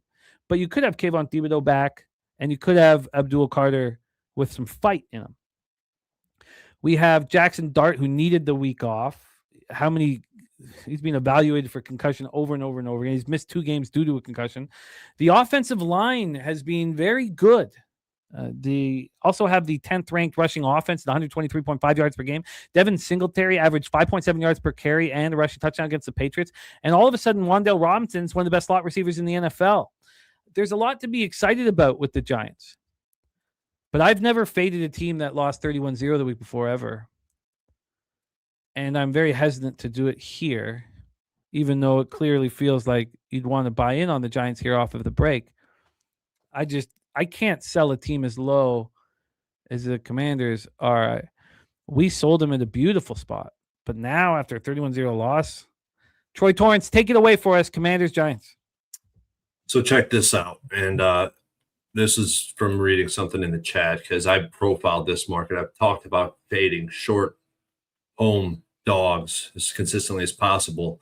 But this is the kind of case where I want to fade the short home favorite in division, these short home favorites never pan out, or they haven't since 2022 at the very least. If you look at home dogs that close a field goal or less that are in division after week 9, the road team is 28-14 ATS, 24-18 straight up. 28-14 ATS, 24-18 straight up. And if the market moves towards the home team on the spread in this situation, the road team is 10-4 ATS, 7-7 straight up. Most of these are sample closed at 2.5 and 3, probably where this market ends up. And I think that without knowing who's going to be playing quarterback with the Commanders, it's really hard to make the move on this. In theory, looking at this market, I guess I would like to see Mariota announced in, and the line doesn't move even more so towards the Giants, or actually through the 3, I should say. If it moves through the 3, I basically know that my bet's dead. But if it closes 2.75, 3, I'll still be comfortable, I believe, with the Commanders. 31-0 last week.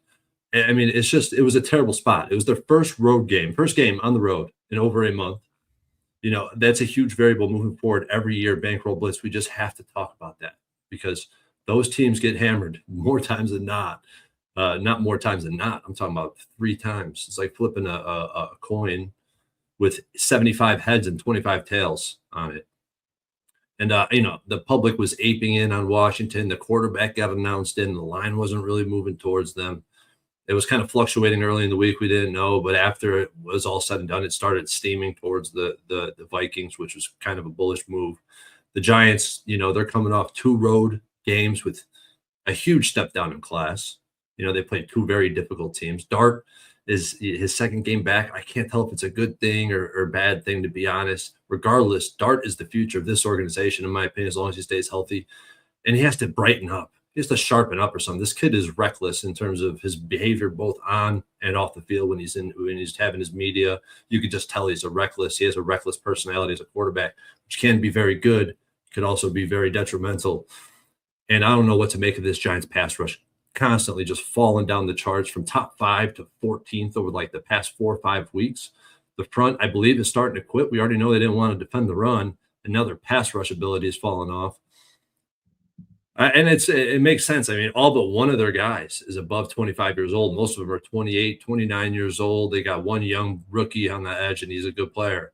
But, and these bad teams coming off their bye week have actually been covering spreads outside of the Saints, who got crushed by Atlanta. But the Titans, they covered against the Texans. The Raiders, they covered against the Jacksonville Jaguars. The Cardinals, they beat the Cowboys in prime time in a game that I bet against them. So, some of these home teams, these bad home teams coming off these bad teams like the Giants, like the teams I just mentioned, coming off their bye, they have been doing pretty damn well.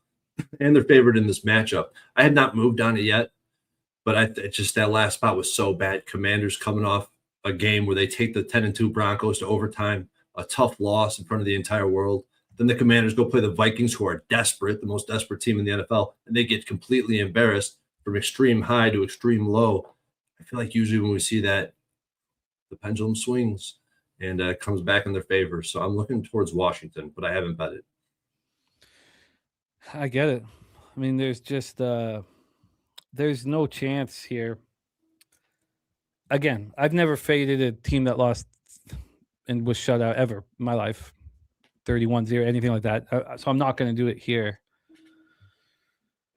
I don't know if I can get on the Commanders with you, but I don't know if I'm going to get on the Commanders, but I kind of like that side. I mean, optically, it's perfect. But yeah, you know what? I'm going to need more. I think I probably just stay off of the game because I can't fade the Commanders, and I guess I can't bet on them at this point. So I'm going to need more time on the spot here. This total just sitting here, it's one of the snow games that has not skyrocketed to the over. What do you think of the total here? There's a little bit more wind than is expected in New England, but do you have any interest in the total? No interest at the moment. I would only be right now. I mean, if the market could change drastically. So right now, I don't have a real opinion. I guess it's a stay off at this point, but I'm certainly going to be studying it more. And I kind of like. It's too bad they're playing the Commanders. I wish the Giants were a dog against another team. I kind of wanted to. I'm interested in them off the bye, but I just cannot fade a team that just lost 31-0. Let's roll on to our next spot on the board. 1 p.m. Eastern. Las Vegas Raiders 2-11, 1-5 on the road at the Philadelphia Eagles, 8-5, 4-2 at home. We're at Lincoln Financial Field in Philadelphia, Pennsylvania. 31 Fahrenheit, snow showers, and here we have some wind. 13-mile-per-hour wind at this point. Again, we'll be checking. I do 3 different days of weather checks, so this is just the first one. So we'll see if that wind continues. Let's take a look at this line here. This total is moving to the under. The look ahead was 40. Well, I guess it's not moving. It's moved 5 cents, but the look ahead was 40, and it reemerged on Monday morning at 7:43 a.m. at 38.5. So it's moved 5 cents towards the under since its reemergence. From a point spread standpoint here, we have Philadelphia minus 10.5. The look ahead was 12.5. It reemerged at 11.5, and now it's 10.5. So it's just moving towards the Raiders here. The things that, first thought here was, I want to back the Eagles. I think they're going to destroy the Raiders and take out all their anger. And then I go to that game in Denver when, the Raiders were able to stay in with Denver. I know it wasn't the best example last week in Las Vegas, although they did cover, which we can get into at some point. But my first instinct was, I want the Eagles. I want the Eagles. I think they're going to win by 20. And then that went away, and the market's obviously telling us that it should go away. So let's talk about the Raiders here. And we just talked about the line history. Let's take a look at the cash flow. 91% of the tickets and 91% of the cash. Sorry, 91% tickets, 90% of cash on Philadelphia. So obviously that's not appealing at all. Then you have 78% of tickets on the under and 91% of cash on the under. And it's very low number here at 38.5. So we'll talk with the Raiders. Passing offense ranked 28th, rushing offense ranked 31st, red zone offense 23rd. They score touchdowns 51.6% of the time. Third down offense ranked 26th. They convert 35.4% of the time. Passing defense ranked 30th. Rush defense ranked 29th. Red zone defense ranked 21st.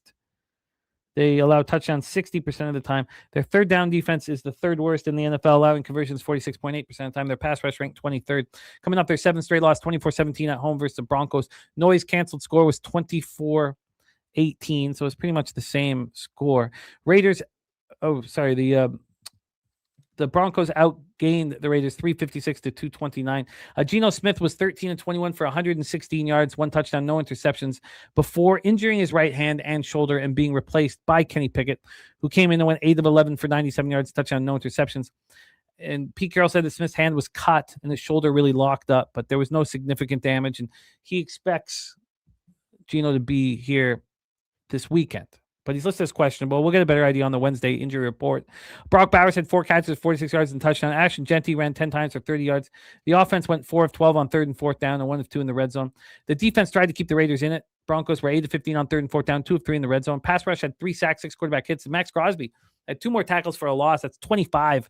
So that breaks his team record of 23 set 3 years ago. And, of course, there's been a lot of talk about the 46-yard field goal in the final play. Maybe that penalty shouldn't have been called with 5 seconds left, but I'm not entirely sure what don't you want your team to play till there's no time left on the clock? Try 2 weeks in a row, just the sketchiest shit in these Raiders games. Super sketchy. Yeah, but I don't think there's anything sketchy about going for the field goal. There's something sketchy about the penalty. Right, exactly. But people blaming, Carroll for going for the field goal. That don't make any sense. No, but you can say that the penalty was sketchy. Right. And it was Brandon Jones' delay of game penalty. I've watched it a couple times. It probably should not have been a penalty. Now, there's problems with the Raiders. Kyu Blue Kelly with the knee injury. He's been very good. 3 interceptions here. He left early in the second quarter. It's a ruptured patella tendon. He's doubtful, so he's not going to be in. Tight end Ian Thomas hurt in the fourth quarter. Tight end Michael Mayer and Alex Bachman, and Dante Thornton with the concussion. They all didn't play. All 4 are listed as questionable. Let's talk about these Philadelphia Eagles. Next week, they're at the Commanders. Passing offense ranked 5th. Rushing offense ranked 23rd. Number 1 red zone offense in the NFL, although that didn't come to fruition last night. 71% of the time they catch touchdowns. Third down offense ranked 28th. They convert 34.2% of the time. Passing defense ranked 19th. Rush defense ranked 18th. Red zone defense is ranked 4th. They only allow touchdowns 48.7% of the time. Their third down defense is 24th. They allow first downs 41.9% of the time. Pass rush ranked 8th. The Eagles are on a short week after suffering their third straight loss. 22-19 overtime setback of the Chargers on the Monday nighter. Noise canceled score was 15-13 Chargers. Jalen Hurts was 21 of 40 for 240 yards, no touchdowns, and 4 interceptions. He also lost a fumble.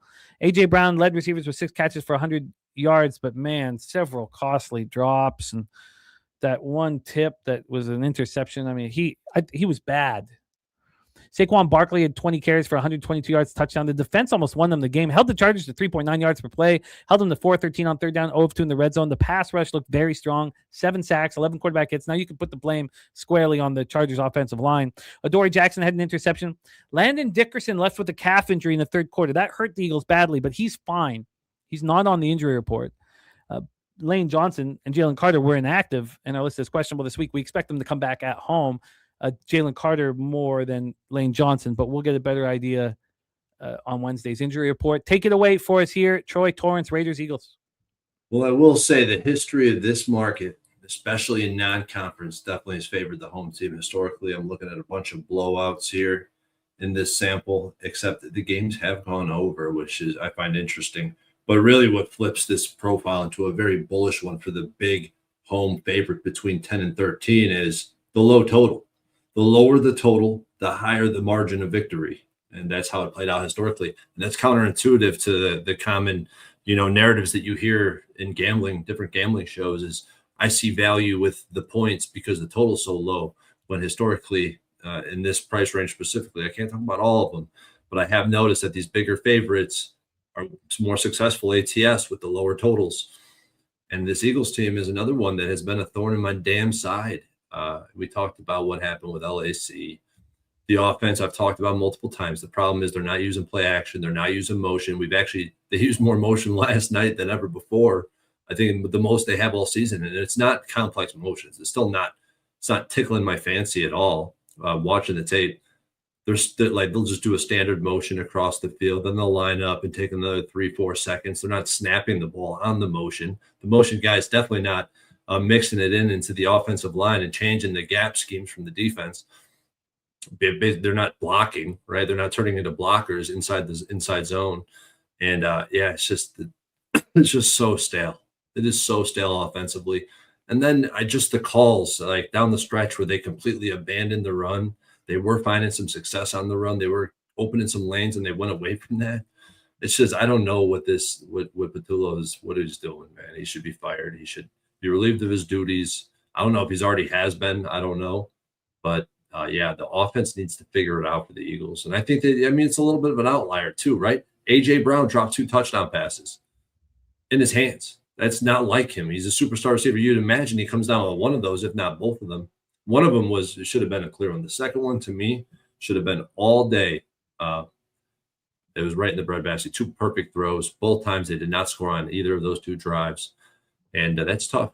That is tough to deal with, especially in their, the state of the Eagles right now. But what has this Raiders team done on the road to instill any confidence? I mean, they get beat down by the Chargers. They play Denver tough, and that might be a good corollary data point. That might be, they're going to play nothing but zone coverage. They could stop the run if they know the run is coming. It's what happened in Denver.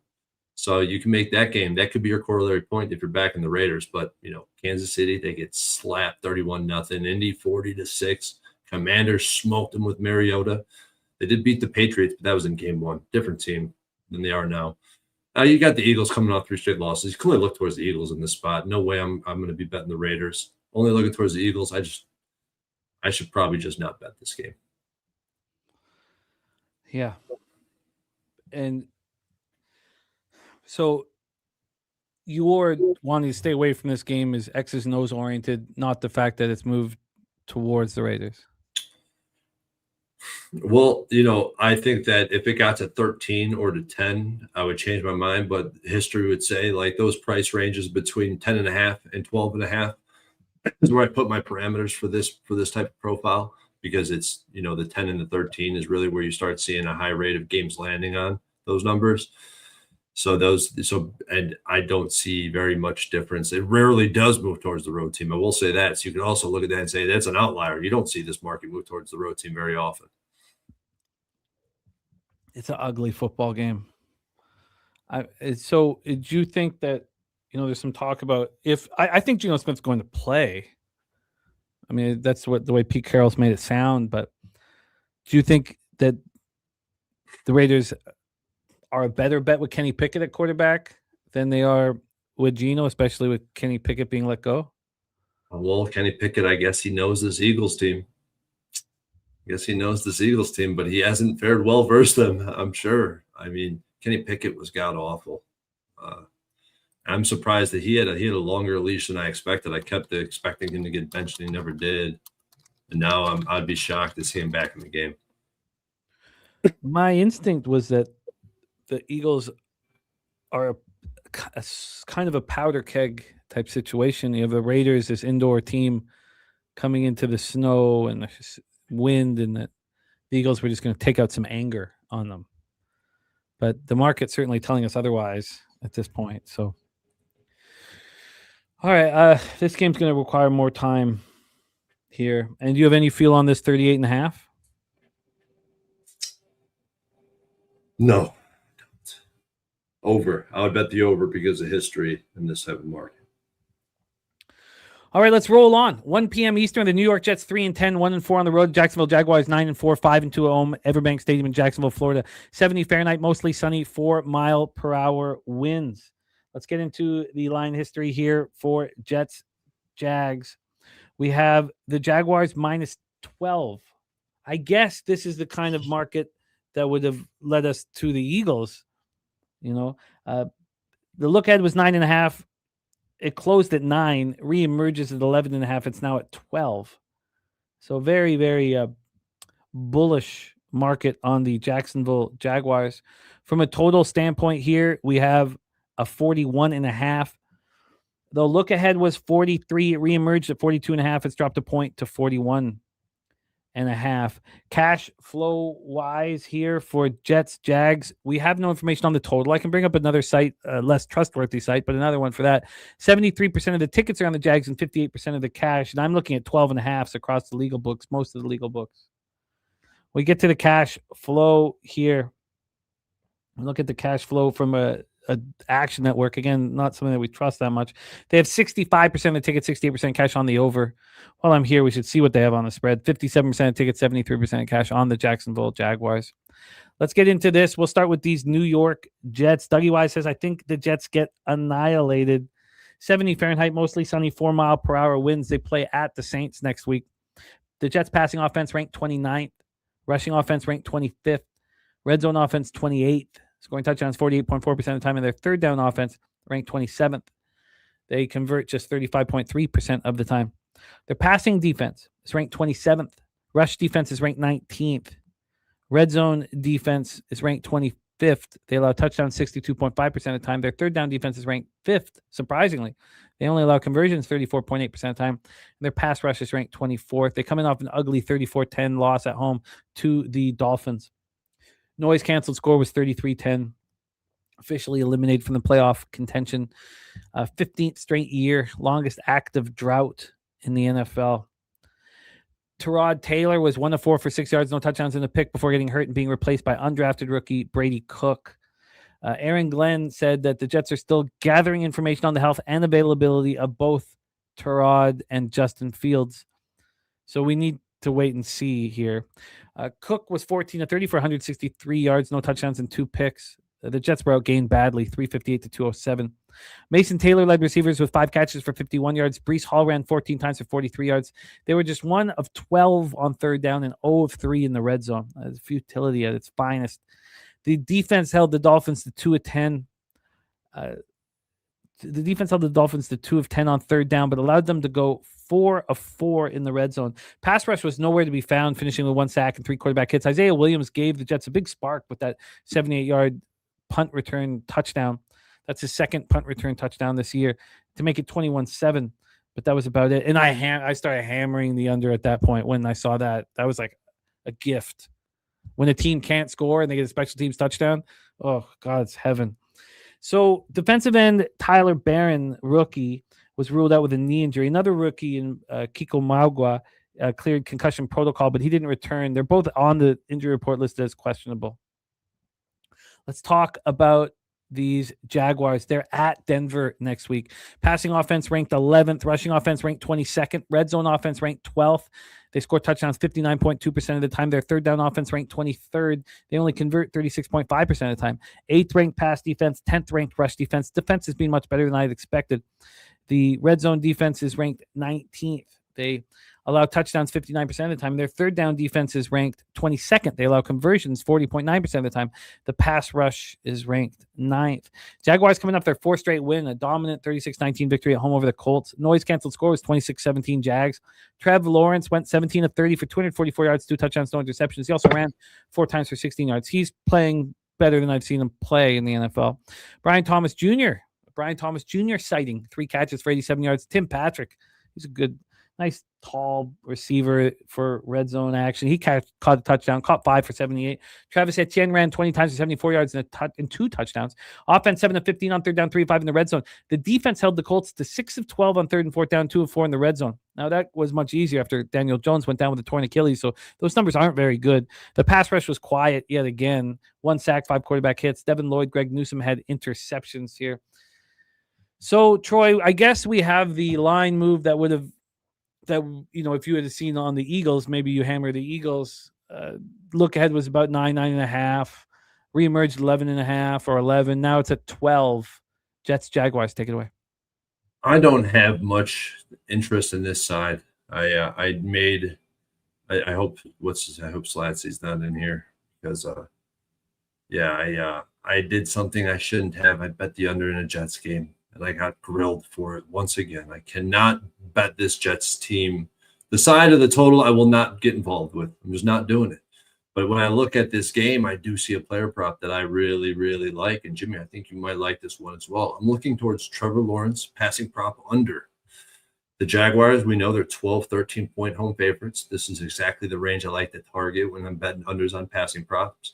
The Jets can't stop the run. They allowed Miami Dolphins to run for 240 yards, 6.2. They allowed Bijan to run for 6.2 yards per carry. And the history of this market suggests the home team gets the job done by margin. And if that's the case, then we could see another game with Trevor Lawrence sitting on the sideline, the Jaguars taking an early lead and cruising to victory. And if that's the case, Trevor Lawrence is not going to eclipse his passing prop. Passing props are reserved for teams you think are going to win and win comfortably. Sam Darnold being the most recent example of that. And especially if you throw in one of the 2 following variables, a defense that is better against the pass than the run, which the Jets are, and an offense that is more heavy run, which the Jaguars are. And I think we have a case here that meets all the criteria. Here's a list of the quarterbacks who face the Jets and their passing totals. Tua, 127. Kirk, 234 with a lot of late game yards. May with 281. We know they're a pass funnel because they can't run the football. Dylan Gabriel, $167. Flacco, 223. Bryce Young, $138. Bo Nix, 174. Dak Prescott, 237. If we can get a nice 221 to 231 number, which I think that's where it's going to open, I think it's going to go under. And I'm going to be on the under Trevor Lawrence passing prop because I think they get the job done. Yeah, it makes perfect sense. Game goes to sleep, especially if the Jags have a big lead in the second half. Troy, looking at the Trevor Lawrence under passing yards, not available yet, but will be shortly. Well, I'll be all very interested to hear when you move on it, and I will be locked into that Discord to hear what number you have on it. Trevor Lawrence under pass yards. I guess this just does not appeal to me from a betting standpoint. I don't want. I was lucky that I fear the Jaguars, and I've just got them wrong this year. That I just stayed off last week and should try my very best just to stay away here. Maybe get a chance to fade him in the playoffs. We'll see. Troy on Trevor Lawrence under passing yards. I've got nothing for this spot. Let's roll on. 1 p.m. Eastern. The Arizona Cardinals 3-10, 2-4 on the road at the Houston Texans 8-5, 4-2 at home at Energy Stadium in Houston, Texas.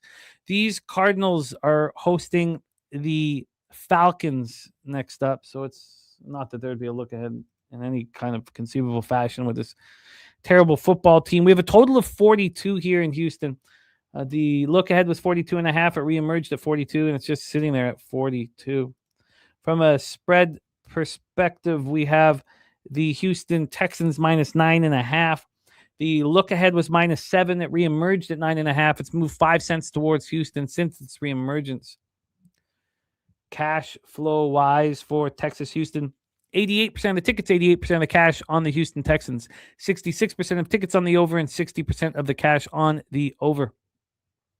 Man, bear, pig, big old balls. Cardinals money line plus 400 from man, bear, pig. San Francisco 49er looking at an under. Ayat says 42.5 seems high. And we already have the number for Trevor Lawrence over at Hard Rock, by the way, from Swish in our chat, saying it's a 215.5, Troy.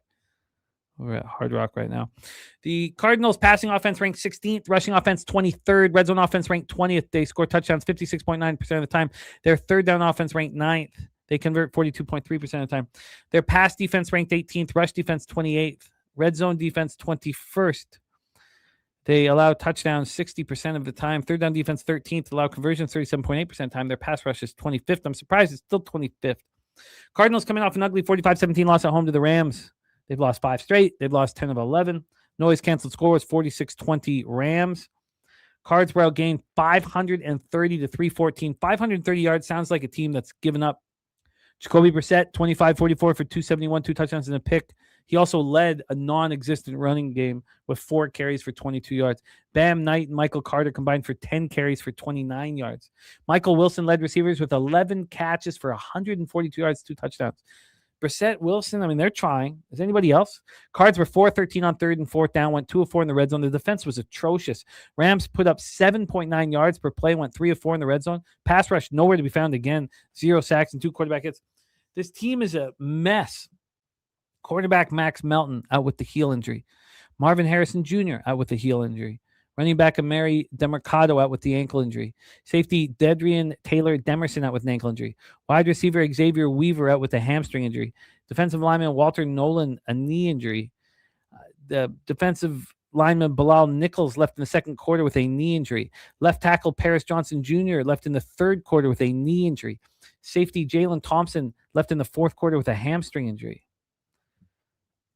It just sounds like they're in shambles and they're letting go.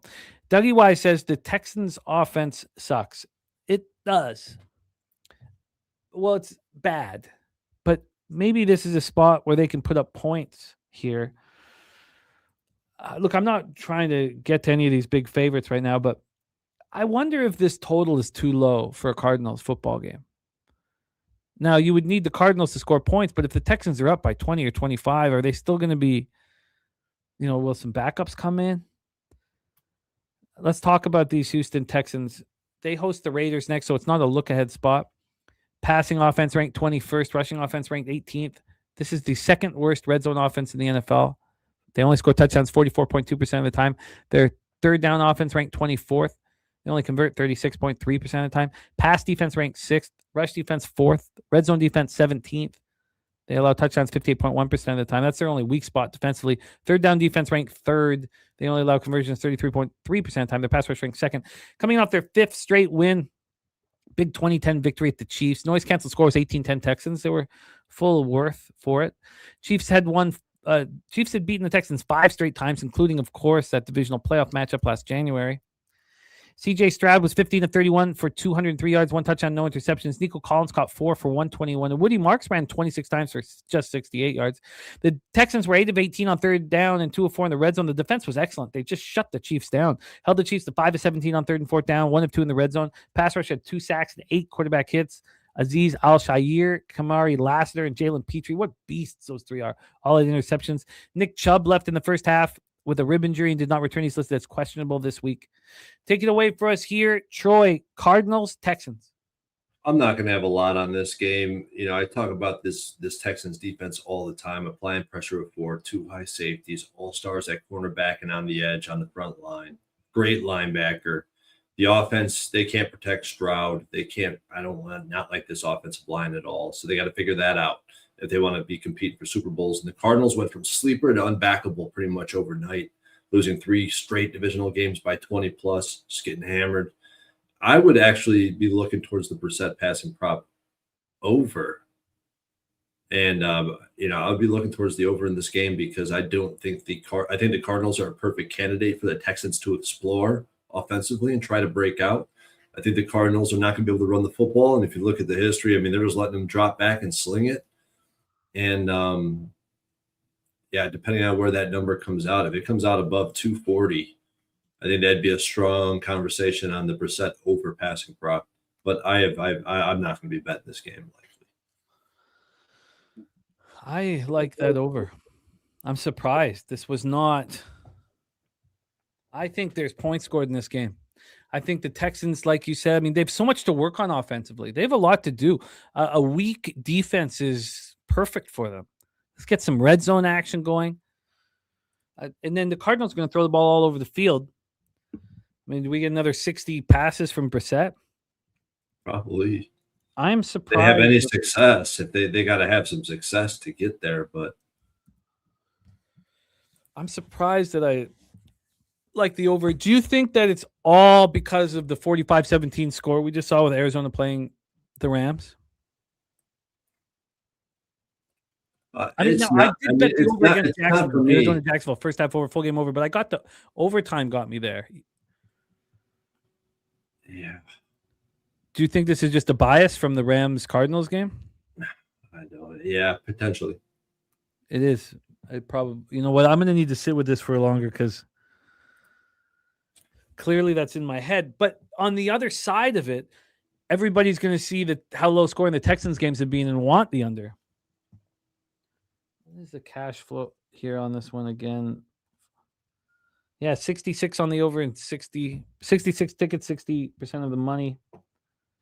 What's Circa doing with it? It's just sitting it at 42.5. Huh. I will spend some more time on this here, but I have interest in the over. I just got to make sure that it's not just a complete bias here. Harold Williams says, doubt that the Cards put up 17 on the Texans. And what would I need to cash? I think I would need 17. I would need at least 14 for sure. All right. This is going to be food for thought. I'll take some time with that.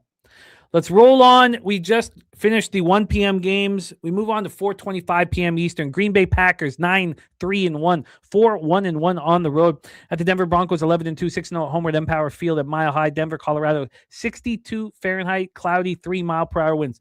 It's freezing cold everywhere, but not Mile High. It's beautiful, gorgeous weather. 62 Fahrenheit. It's crazy. Shockingly warm in Denver on Sunday. Let's take a look at this line history. We have Green Bay -2, -115. The look ahead was -1 for Green Bay, and that turned into a +1. Then dropped to a pick'em, and then it closed at -2.5. Reemerged at that 2.5 number, dropped back down to 1. It was a 1 yesterday, and now it's a 2. Overall, from the reemergence, there's been a half-point move towards the Denver Broncos. From a total standpoint here, we have a 43.5. The look ahead was 41, got bet up to 42.5, reemerged to 41.5. So it's climbed 2 points. The over's climbed 2 points, which is a bit of a surprise. Let's get to the cash flow for this spot. 73% of the tickets and 91% of the cash on the Broncos. It's an alarming amount of money on the Broncos. 85% of tickets on the over and 67% of the cash is on the over. The Packers are next at Chicago on Saturday night. Passing offense ranked 2nd. Rushing offense ranked 17th. Red zone offense ranked 2nd. This Packers red zone offense is just behind the Eagles. That's it. They're scoring touchdowns 68.1% of the time. Their third down offense ranked first. They convert 50.6% of the time. Pass defenses third. Yes, try again. The favorite is your Green Bay Packers here on the road. -2.5 at all the legal American books as well. Passing defense ranked third. Rush defense 16th. Red zone defense 18th. And third down defense 19th. There's some parts of this defense that aren't that strong, but their pass rush is ranked 5th.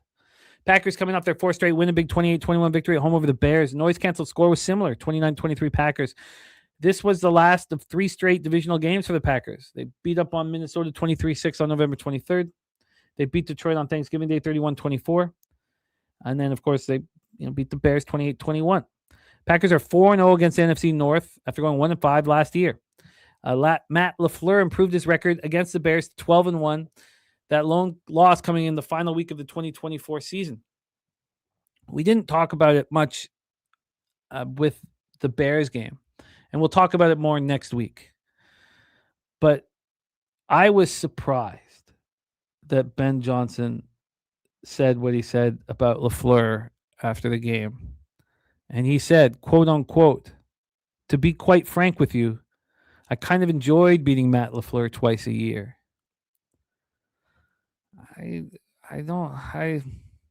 Maybe some people, they want to poke bears. Maybe some people, they want the opponent to hate them. Maybe Ben Johnson's so confident that he doesn't care if, he gets under LaFleur's skin. LaFleur was pissed off, and they were talking to him about it, and he was acting like he didn't care, but a couple people have mentioned that he cares very much about what Ben Johnson said, and he wants to take it out on Ben Johnson. So we'll talk more about that next week. Jordan Love was 17-25 for 234 yards, 3 touchdowns, 1 interception. Christian Watson led receivers with 4 catches for 89 yards and 2 touchdowns. Josh Jacobs ran 20 for 86 and a touchdown, caught 2 for 6.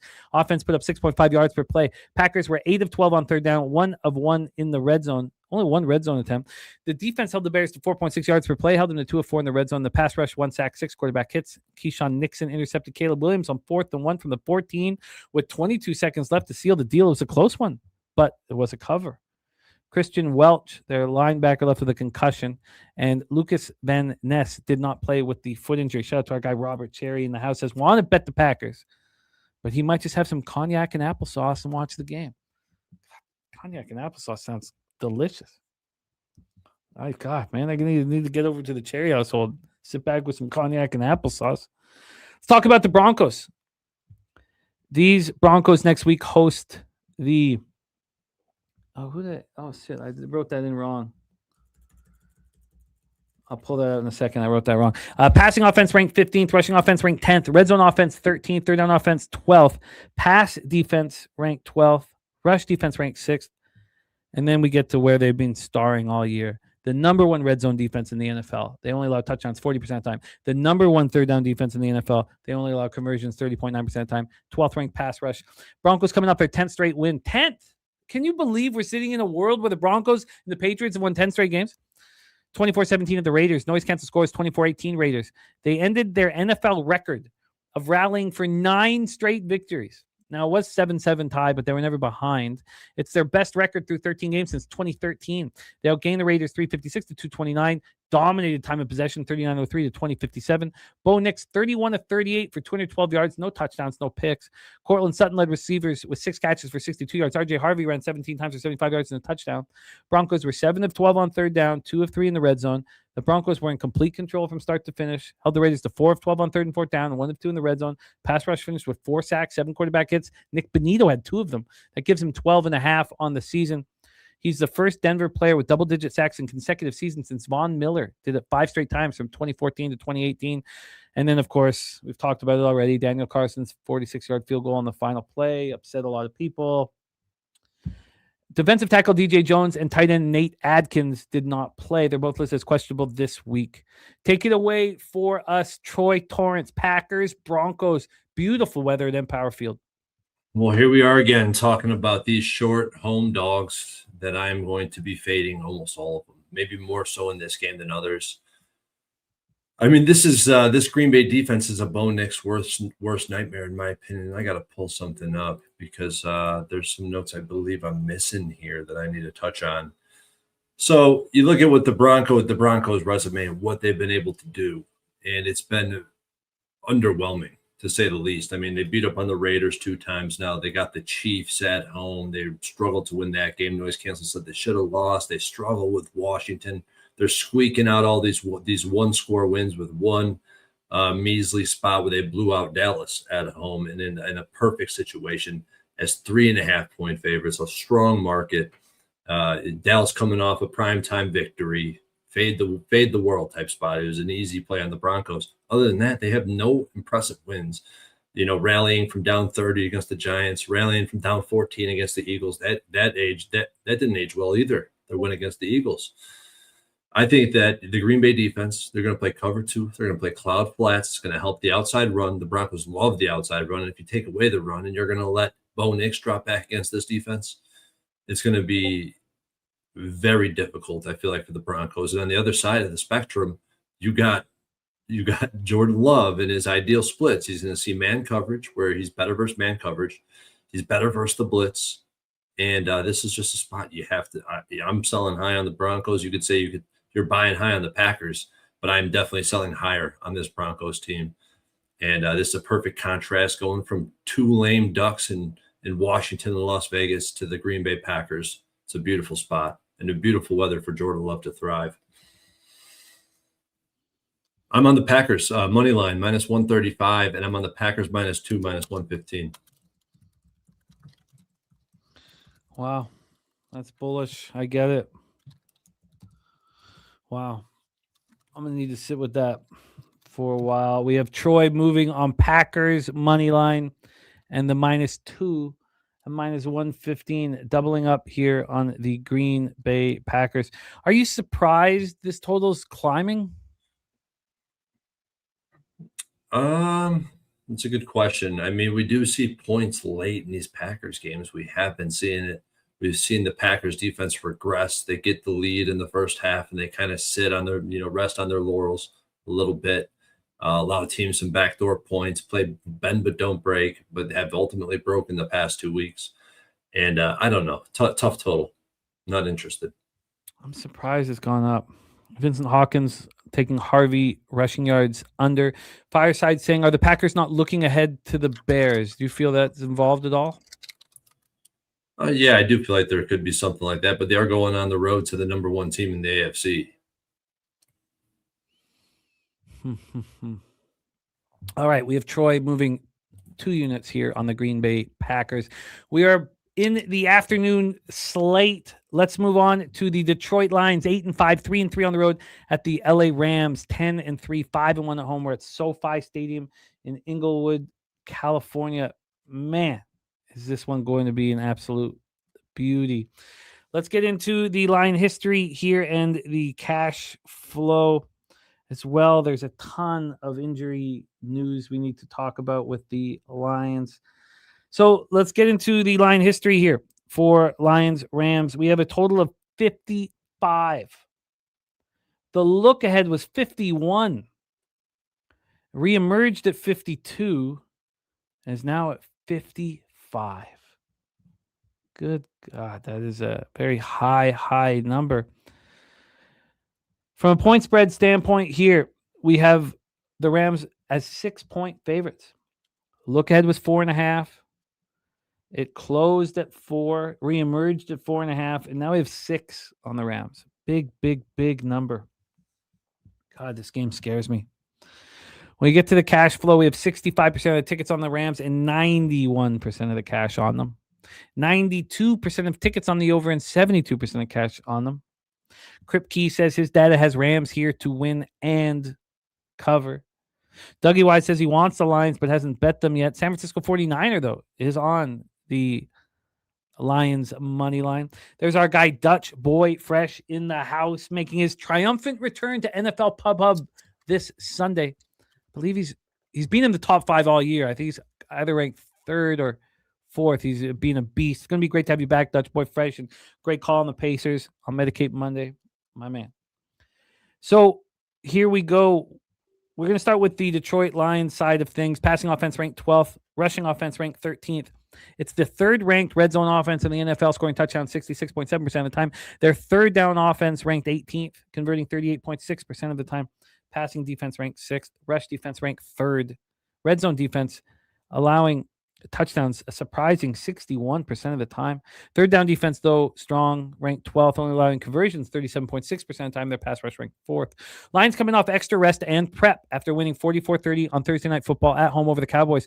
Jared Goff was 25-34 for 309 yards, touchdown, no picks. Jamison Williams led receivers with 7 catches for 96 yards. And Amon-Ra St. Brown returned from injury. He caught 6 passes for 92 yards. Now, Gibbs had an off night, but him and Montgomery did combine for 18 carries for 103 yards. The Lions put up 7.2 yards per play, 4 of 5 in the red zone. I mean, we nailed that cap.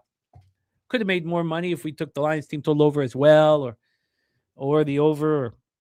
But we were on the Lions. We got our cake, man. Held the Cowboys to 6 of 15 on third down and just 1 of 3 in the red zone. The pass rush finished with 5 sacks and 11 quarterback hits. Now, that was a week after they had no sacks in the loss to Green Bay. It just seems like this Lions pass rush is just Jekyll and Hyde. You never know when they're going to step up. They also had 2 picks and recovered a fumble. And it was Muhammad, career high 3 sacks. Jack Campbell had a sack and forced a fumble. They hadn't been getting much pressure on quarterbacks, so it was nice to see. Now, a lot of talk about the safeties here. Brian Branch suffered an ankle injury late in the game, and Thomas Harper, who was filling in for Kirby Joseph, left the game in the first quarter with a concussion. Tight end Brock Wright was put on injured reserve earlier in the day, so he's gone. And Khalif Raymond and Kirby Joseph were inactive.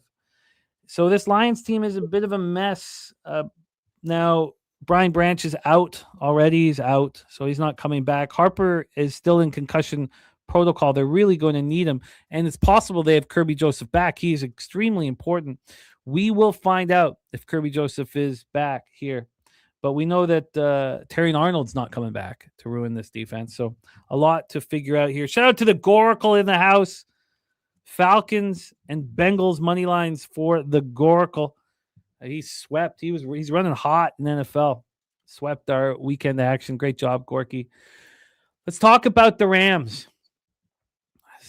I got a lot of future glory with the Rams, but Troy, next Thursday night, they're at Seattle. Yeah, I know. It's one big football game. Number 1 ranked passing offense, number 4 ranked rushing offense. The 3rd ranked red zone offense, they score touchdowns 66.7% of the time. Who are they tied with? The Detroit Lions. So we have 2 phenomenal red zone offenses. We've seen this total, the look ahead, go 51.5 all the way up to 55. This is the number 1 ranked pass defense, the number 1 ranked rush defense. It's a hell of a defense. 2nd ranked red zone defense, 8th ranked third down defense, 6th ranked pass rush. The only statistical problem they have is, for whatever reason, their third down offense isn't that good. They're only converting 38.8% of the time. They're coming off a dominant 45-17 victory at the Cardinals. Noise canceled score is 46-20 Rams. They've beaten the Cardinals 15 of the last 18 meetings. Rams outgained the Cards 530 to 314. Stafford 22 of 31, 281 yards, 3 touchdowns, no interceptions. The Nakua party continues. 7 catches for 167 yards, 2 touchdowns. And Blake Corum, what a beast. Him and Kyron Williams combined to run 20 times for 212 yards, 3 touchdowns. Rams put up 7.9 yards per play, 3 of 4 in the red zone. The defense held the Cards to just 4 of 13 on 3rd and 4th down, 2 of 4 in the red zone. Pass rush had 3 sacks, 11 quarterback hits. Landman had an interception. And the Rams did not activate either Tutu Atwell or safety Quinton Lake from IR, because are they saving them for next week against Seattle? Will they be activated tomorrow? We'll have to find out on the Wednesday injury report. Darius Williams was inactive, listed as questionable this week. This is a team that's very healthy, and when Quinton Lake and Tutu Atwell come back, are they the healthiest team in the NFL? Probably. That can change, but right now it's nice to be healthy this late in the year. Troy Torrence, take it away. Lions, Rams. This is a tough game, and I think that variable of the Seahawks being on deck is kind of hanging me up here, because the history of this market favors the Rams in a pretty clear way. I mean, the last 5 games in this sample, this market type, have all been blowout wins and covers. Rams at home against the Bucs, the Lions at home against the Bucs, Packers versus the Vikings, Eagles smack the Giants up, Steelers smack the Browns up. And this is just a very strong market, in my opinion, in favor of the Rams. And you got both QBs in this situation with revenge against their former team. I think this weighs heavier with Goff. I think you're going to see Goff be more locked in because of the Seahawks being on deck. And I feel like if it wasn't for that scare spot that not scare spot, they got beat by the Panthers. If they didn't get beat by the Panthers and they just rolled the Panthers, rolled the Cardinals, and they were coming into this game off 2 wins, I would probably be able to have the guts to move on the Lions in the face of the Rams, even though my belief is the Rams are the best football team in the NFL. The Lions are going to have a lot of issues. It's not like the Cowboys where I've seen stops being made. I don't see the Lions generating very many stops against this team because I don't think the pass rush is going to work because my guy McVay is going to have a scheme prepared to keep that pressure off of Stafford. And I feel like they're going to have success on the run. The Lions have been pretty good versus the run, but I think the Rams will be able to find success. It's just the question is motivation. Are we be able to get that about the Rams? The line, I feel like the number is telling us the Rams are the play. It's just really hard to do that when you know this massive game is looming in the following week. Is this too high of a total? 55? I don't like going under the 55, the 54. Once these totals climb up and over those numbers, there's 70-point games pretty consistently. But isn't this the right time? Because the Lions come off a game where 74 points were scored, while the Rams come off a game where 62 points were scored. I mean, how easy did we cash the Seahawks Rams unders? Now that's different because there was so much. It was such an important game, but here all these people looking at the red zone offense and looking at these two offenses rolling, but these defenses are very good. We know the Rams are the best defense, arguably in the NFL. Lions, what are they? Top 5, top 6? I don't know. I don't know how to answer that question. I don't think the Lions are as good. I just don't know what to expect of the pressure because if the pressure's not getting home, the Lions' defense is bad. And that's a huge problem if you're going up against the Stafford and McVay, who I believe will be able to scheme around that. But what offenses has this Rams team really seen? The Cardinals, the Panthers, the Bucs, the Seahawks, the 49ers, New Orleans, Jacksonville, Baltimore. I feel like they haven't played an offense like the Lions. And so I think this would be a good test to see exactly what this Rams outside zone defense could do. Huh. It's just so high. I don't know why. I guess, Jared was talking in the chat about the optional misery, line that we talk often about. Of course, when we talk about the psychology that comes into play, my mom and stepdad, they're shrinks, and I got it from my stepdad. He talked about optional misery often when I was growing up, and we've now related it to football. Is it optional misery trying to get in the way of a total that look ahead's 51.5 and climbs up to 55? Let's just do one very quick thing, and then we'll move on to the next game. I would like to go over what teams. Now I know the problem here, and Troy has touched on it. The problem here is that the Rams haven't played against really tough offenses, and so here the Lions have a very tough offense. But let's just look at what these teams have put up against the Rams at home. So we take out that one neutral site game. So we have Houston put up 9 points. The Colts put up 20 points. The Niners put up 26. New Orleans put up 10. Seattle put up 19. Tampa Bay put up 7. I mean, this is just this is all predicated on what they just saw. I bet you this closes at 53.5. If it was to close at 53.5, would you say, forget about being line by 1.5, but that the under is seemingly the right side? I believe 54 is the number that when it goes up and over the 54, it's just ridiculous trends. 90 points, 66 points, and then you got a 40-point game in there, and it's the Lions Vikings game. I don't know, man. I don't. These high totals. It's not 54. So what is it? 52? 52? What is it? But I mean, aren't we just taking advantage of the optics? Everybody's just seeing these teams. So look at these teams last week. So I talked about the games that were involved. Let's take it further.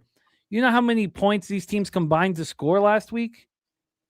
89. I gotta bet against it. I have to bet against it. I have to. And I will. All right. Interesting. Let's roll on to our next spot on the board here. 4:25 p.m. Eastern. We have the Carolina Panthers 7-6, 3-4 on the road at the New Orleans Saints 3-10, 1-5 at home at Caesars Superdome in New Orleans, Louisiana. Let's get into the line history here for Panthers Saints. We have the Panthers -2.5 at -118. -2.5, -118.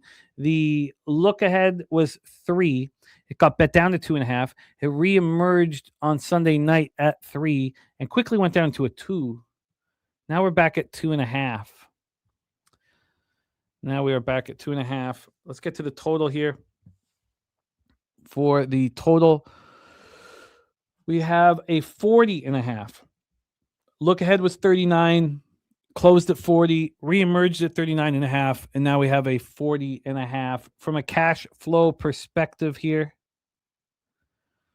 we have 77% of the tickets, 72% of the cash on the Carolina Panthers. We don't have total information, so we'll go over to action for that. And they are telling us here on the total. Oh, sorry. There we go. Let's move over to total. They are telling us what the hell's going on? That 72% of the tickets and 81% of cash is on the over. Let's roll. We're talking about the Carolina Panthers. Passing offense ranked 23rd, rushing offense 16th, red zone offense 25th, and third down offense 22nd. Their pass defense has been pretty good this year, ranked 13th, rush defense 25th, red zone defense is 13th. They allow touchdowns just 55.8% of the time. Their third down defense is ranked 29th, though. It's the fourth worst in the NFL. They allow conversions 44.2% of the time. Their pass rush is second worst, 31st here. Panthers coming up their bye week. We've talked about that 16-12 record throughout for teams that are coming off their bye week, 16-12 straight up. They're coming off their most impressive win of the season, 31-28 at home over the Rams in week 13. Rams had won 6 in a row. And they were missing 4 defenders on defense. I mean, this is impressive. It was a very impressive victory. They got a pick 6 by Mike Jackson. They forced 3 Stafford turnovers. And then they were the giant beneficiaries of the New Orleans Saints upsetting Tampa on Sunday. So now Carolina Panthers and the Buccaneers are tied 7-6 with 4 games remaining in the regular season each, and they play each other twice over the final 3 games. Panthers and Buccaneers is going to be fun. So Carolina heading to the Superdome, and we already know New Orleans destroyed Carolina in Charlotte on November 9th. So they know that the Saints are a tough out. There's so many things that have surprised us with the Carolina Panthers. Keeping the defensive coordinator around after having the worst defense in the history of the NFL last year has proven to be a very sharp and smart decision. The way that they've handled this offensive line, they've had 10 different starting offensive line combinations in 13 games. And the big part about that is they expect Robert Hunt to come back. He's still dealing with the torn biceps, but they think he's coming back before the end of the season, especially if these games are important. The Xavier Legette has just dropped off the face of the earth. We thought he was going to be a real player here. They're getting J.C. Horn back from the concussion. Trayvon Moehrig is back from his 1-game suspension. And now Horn and Charles right now are still in concussion protocol, but they're both expected to play. And God, we got to go back to 2017, the last time the Panthers had a winning record this late in the season. It was also the last time they made the playoffs. Let's talk about the New Orleans Saints. They host the Jets next week. Passing offense ranked 17th, rushing 29th. It's the worst red zone offense in the NFL. They score touchdowns 41.2% of the time. Third down offense ranked 20th, 38.1% conversion rate. Passing defense ranked 16th, rush defense 12th, red zone defense 15th. They allow touchdowns 56.4% of the time. They have a really strong third down defense all year long. It's ranked 6th in the NFL. They only allow conversions 35.5% of the time. It's the 29th ranked pass rush. Coming off that impressive 24-20 victory at Tampa. Noise canceled scores 2018 Bucks. Shuck was great.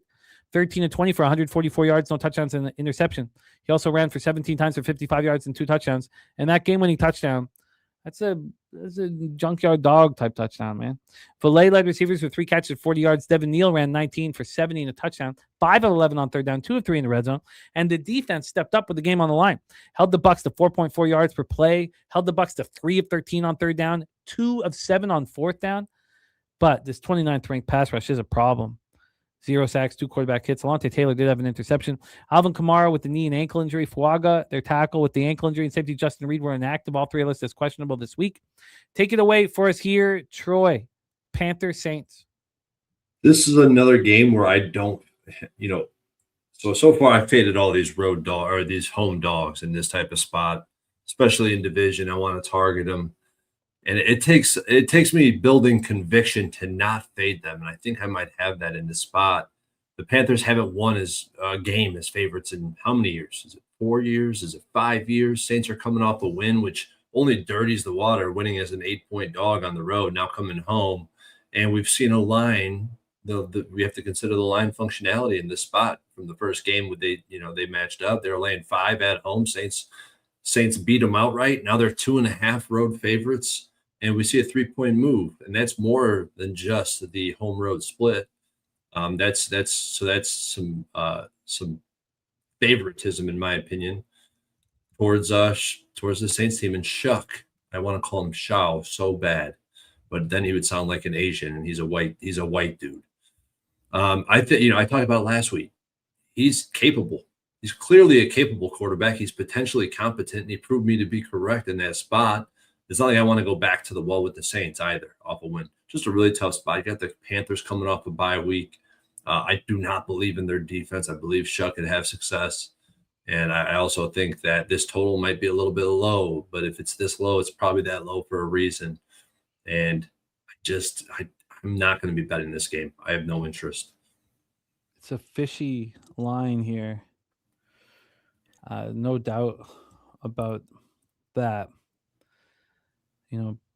Panthers off the bye, have already lost to the Saints once, aren't going to overlook them at all. But they do host the Buccaneers next, which is a huge football game for them. Yeah, don't you feel like there's so many counterpoints and counter narratives in this that it's just hard to move on? I do. I really do. I do. I do not want to back the Saints after that big win. I do not want to back the Panthers as a road favorite, also off a monster win and a bye week. Now they have the Buccaneers on deck. Yeah, I can understand the concern for all of this. Jared TG says, when the Panthers play, no matter who they play, just flip a coin. Says they can lose to the worst team in the league. They can beat the best team. Trying to predict them is insanity-inducing. Susie Easton looking at the Saints. Well, and Steve G. Too low? Is this total too low? Is it egregiously low? It's so low. It's we'd have to. I think the Panthers. I just never know when to trust their offense. I never know when to trust their offense. I think the Saints are getting better and better as the season goes on. Offensively, yeah, it's Shuck. It's Shuck. Shuck is a real quarterback, and so is the total too low? Let's just go quickly to the cash flow again here for this one. Oh, we weren't getting the information on the total. Circa hanging that 40.5. They opened it at 39.5. It's already climbed the point. Yeah, this total too low? Total might be too low. let's just quickly go over the last few Saints home games. I don't know if the Panthers road games are quite as important, but they scored no points in that 49er loss outdoors. They lit it up at Atlanta indoors. They scored no points outdoors. And then we just saw them put up, but again, it was at home. So we should just focus on the road. And then for the Saints, last home game was versus Atlanta. I was on them. That was off the bye, and they just did nothing. Shuck looked terrible. They've only had, we talk about, does the statistical profile make sense for the football team? This is a football team that's played 4 of their last 5 games on the road. They've played 1 home game since October 26th. And that's just 1 home game. Maybe we don't really know who they are. Yeah. I mean, Shuck had 3 games in a row where he threw for over 239 yards. This last one, he didn't throw for as much, but he was a junkyard dog on the ground. Is this total too low? I would say yes. Huh. Okay, I'm going to need to think about that.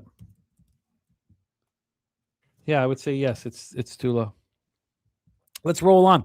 Next up for us here is 4:25 p.m. Eastern with the Tennessee Titans, 2-11, 2-4 on the road at the San Francisco 49ers, 9-4, 3-2 at home Levi Stadium in Santa Clara, California. Let's get into the line history here for this one. Line history wise, we're going to start with the total. It's a 44.5. The total, the look ahead was 43 and it got bet down to 42.5. It reemerged to 43.5 and climbed to 44.5. From a point spread standpoint, we have these 49ers minus 13, minus 110. The look ahead was 12.5, reemerged at 12.5. It stayed at 12.5 until 7:30 this morning when it moved a half point towards the San Francisco 49ers coming off of their bye week. Cash flow wise here, we have 87% of the tickets and 94% of the cash on the San Francisco 49ers. 50% of the tickets on the over, but 62% of cash on the under. We're in Levi Stadium, Santa Clara, California, 58 Fahrenheit, partly sunny, 1 mile per hour winds. The Tennessee Titans host the Chiefs next week, but I don't think there are any look aheads for a 2-11 football team. Passing offense ranked 30th, rushing offense 28th, red zone offense ranked 22nd, and this is the worst third down offense in the National Football League, 29.9% conversion rate. Pass defense is ranked 21st, rush defense ranked 8th. This is a 26th ranked red zone defense, allowing touchdowns 63% of the time, 16th ranked third down defense, allowing conversions 38.8% of the time, and the pass rush ranked 15th. Titans coming off a 31-29 win at Cleveland, snapped their 7-game losing streak. For me, I don't really think it was necessarily the X's and O's. The fact that closed at 3.5, we knew the public was on Cleveland. It just didn't make any sense. It didn't make any sense to me, and so I bet the Titans because of that. Noise canceled score was 34-22 Browns. Browns should have won that football game. Mikey McCoy picked up his first win in 7 games since he replaced Brian Callahan. Titans were outgained 412 to 292 in the victory. Cam Ward 14-28 for 117 yards, 2 touchdowns in the pick. Tony Pollard ran 25 times for a career high 161 yards and 2 touchdowns. Tajay Spears, he was the leading receiver with 2 catches for 28 yards. Mark Sosowski saying the high percentages this early in the week considered public still. I mean, that's an interesting point, Mark. I mean, I don't know.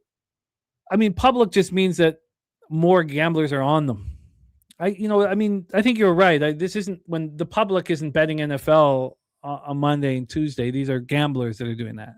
So I think there's a difference, and I think what you're saying has legitimacy. Titans were a perfect 2 for 2 in the red zone. Titans scored a touchdown on their opening drive for the first time this year. Came into the game as the only team without a touchdown on the opening drive. The defense allowed the Browns to put up 6.4 yards per play and go a perfect 3 for 3 in the red zone, yet they still won. Pass rush finished with 2 sacks and 14 quarterback hits, which is the reason why the Browns should be faded. They lose Pochik. They have 2 offensive linemen and Wyatt Teller out. Look, the Tennessee Titans pass rush, which isn't terrible, it's ranked 15th, hit Shedeur Sanders 14 times. Xavier Woods had a big interception. Let's talk about the 49ers. Next week, they are at the Colts for Monday Night Football. Passing offense ranked 10th, rushing offense 27th, red zone offense ranked 8th, and third down offense is the second best in the NFL. They convert 48.2% of the time. Passing defense ranked 22nd, rush defense 26th, red zone defense 14th, third down defense 14th as well, pass rush 26th. Coming up their bye week, last seen in that Week 13, 26-8 victory at Cleveland. It's unbelievable what they've done. I mean, you got to hand it to Shanny. You got to hand it to the character of this football team. You know, you have Purdy out for most of the year, Bosa gone, Warner gone, Kittle out for most of the year, Brandon Ayuk gone, and yet they're in the thick of the playoff race. I mean, it's very, very, very impressive what they've done. How Shanahan's been able to adapt. The decision-making from Lynch, it's all worked. The 49ers have the fourth most games lost because of injuries in the NFL, 206. The next three highest teams in terms of value lost, Arizona, Washington, and Cincinnati. Those teams have combined for as many wins as the 49ers have so far this season. McCaffrey's been a monster, leads the NFL with 322 touches from scrimmage. That's 17 shy of his total from that 2023 season. 1,655 yards as well from scrimmage. 806 yards receiving, 849 rushing, which means he's about to have a second season with at least 1,000 of each. Only Roger Craig and Marshall Faulk have ever done that. And how they're still able to play defense without Warner and Bosa goes to show what Robert Saleh is made of. It's very, very impressive. I mean, they're 4-2 over their last 6 games. The only losses they've had have come to the Texans and the Rams, who are the two hottest teams in the NFL. The Texans and the Texans. Well, I guess you can't say that when Broncos, Patriots have won 10 straight. Take it away here for us, Troy Torrence. This is a strange one. Titans, Niners. Yeah, this is another team. I mean, we're going back to back these games towards the end of this slate. I don't have a strong opinion on. And to your point, the Titans pressured Shedeur on 64% of his dropbacks. That's not going to be the case against Shanahan or any competent offensive coordinator. And about week 5 this season, I deemed the Titans games unbettable. Fast forward to 8 weeks, and I'm betting their games back-to-back weeks unsuccessful, I might add. With the Browns-Rams money line, the Browns win. Noise-adjusted winner is actually a loser. The Jags team total under 24.5, noise-adjusted 19 winner, but it was a loser. You know, I'm out on these Titans games until further notice. The 49ers are at the top of my fade list. It's not going to be in this game. They replaced the Jacksonville Jaguars. You know, they're up there with the Broncos, the Jags. The 49ers are on top of that list right now. And I'm just waiting for my moment. It won't be this week, and it doesn't look like I'm going to have very many opportunities because their schedule is pretty soft. So I'm passing for now. Don't feel strongly about this game. I mean, I guess they cover the 13. I mean, that's what the market's telling us. They're fresh and ready to beat up on a weak-ass Titans team. That's what it's saying for sure.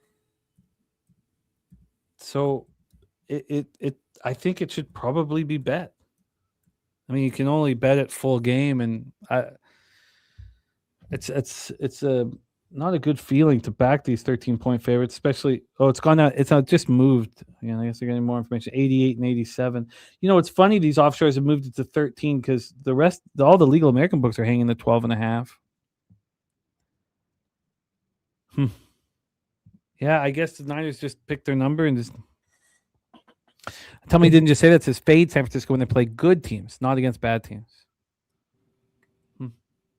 I did not think I would be sitting here saying that we should probably move on the Niners, but you know, the Titans might have just gone all out last week against the Browns and get a rude awakening here against the Niners off the bye. All right. I didn't expect to end up there, but I think that's probably where I close. Let's move on. 4:25 p.m. Eastern with the Indianapolis Colts 8-5, 2-4 on the road. Seattle Seahawks 10-3, 4-2 at home. We're at Lumen Field in Seattle, Washington.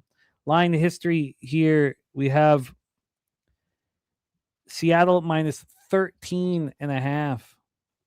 Crazy. The look ahead, 3.5. It reemerges minus 10, gets to 11, to 11.5, to 12.5, to 13. And just before the show started, a minute before the show started, it went to 13.5. That is wild. From a total standpoint here, we have the 42.5. The look ahead was 46. It reemerged at 43.5. Right now it's 42.5, juice to the under. Cash flow wise here, we have 93% of tickets, 87% of cash on the Seahawks, 54% of tickets on the over, but 91% of cash on the under. Huge bets have come in on this under. Oh, sorry guys. Let me see if I can see here. I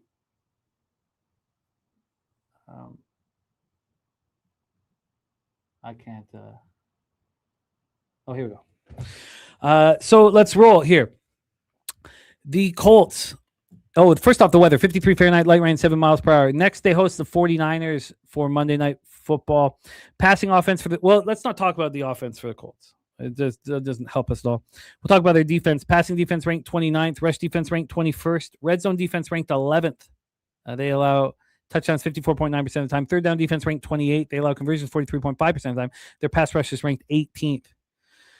The Colts come in off a costly 36-19 loss to Jacksonville. Saw them lose Daniel Jones for the season with a torn Achilles, already playing with a broken left leg. So it's going to be at least 9 months of rehab, meaning the Colts are probably looking for a different starting quarterback, in 2 months or 3 months. It's too bad. Jacksonville was leading 14-7 at that point, and then Riley Leonard came in. The only other quarterback on Indy's roster is Brett Rippon.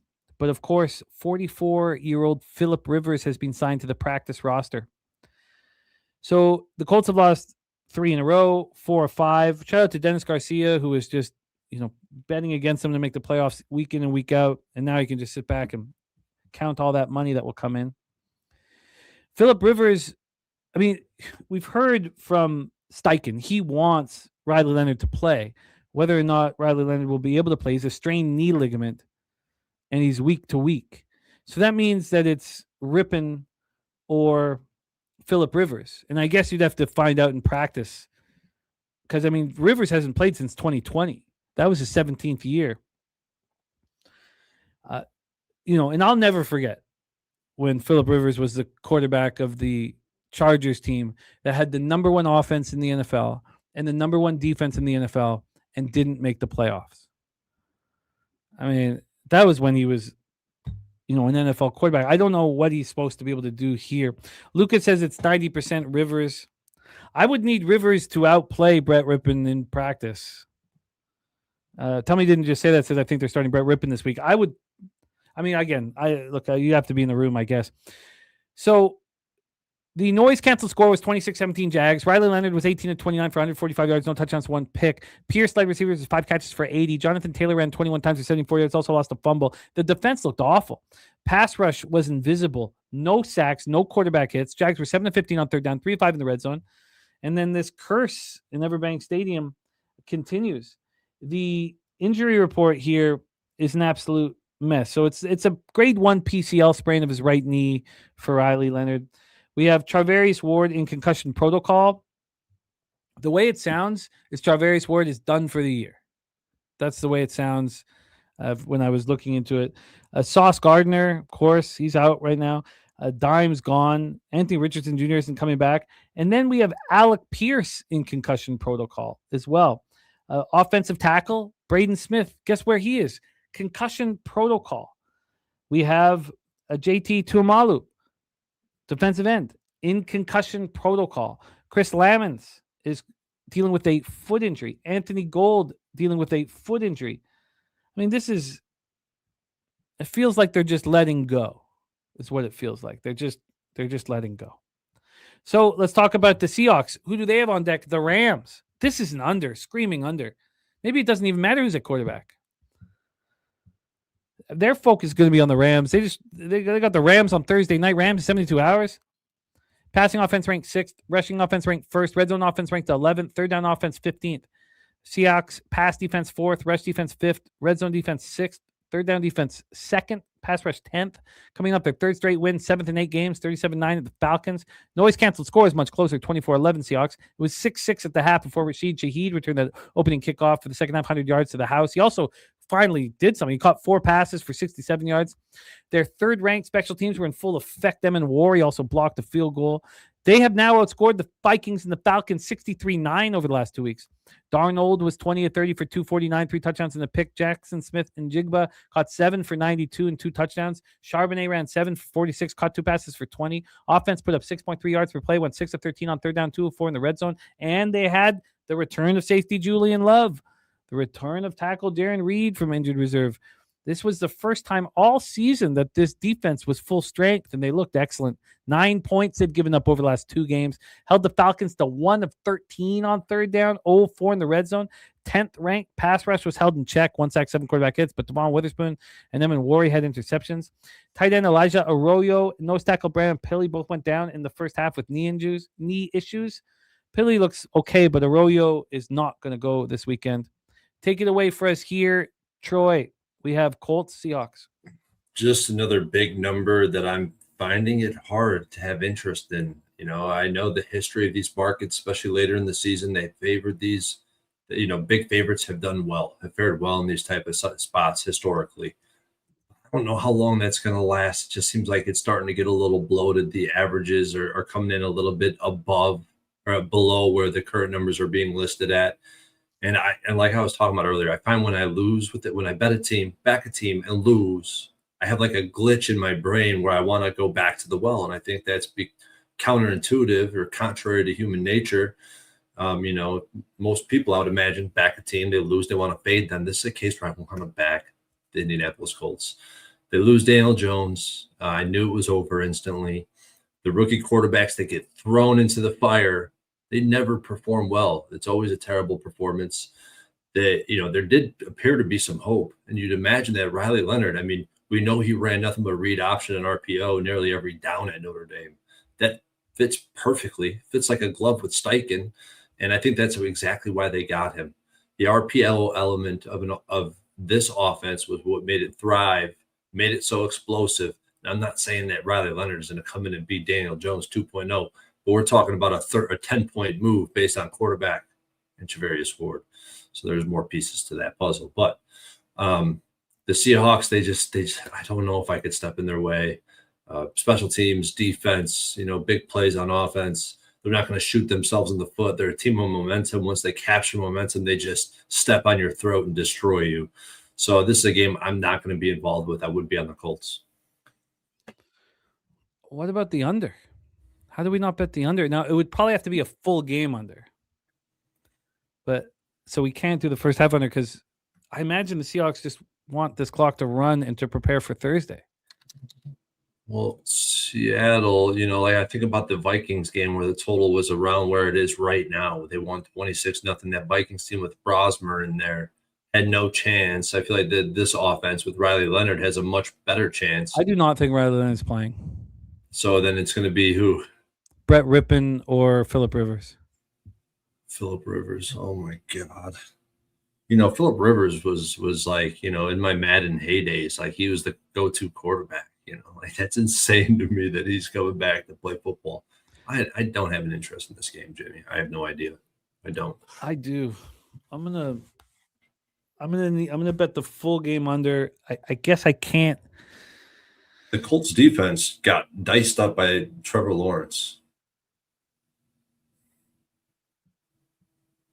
Yeah, but the Seahawks, everything is on deck on Thursday. The division is there on Thursday. Maybe it is a first half and full game under. But I think that it's risky to do that. I think you have to just take the full game under.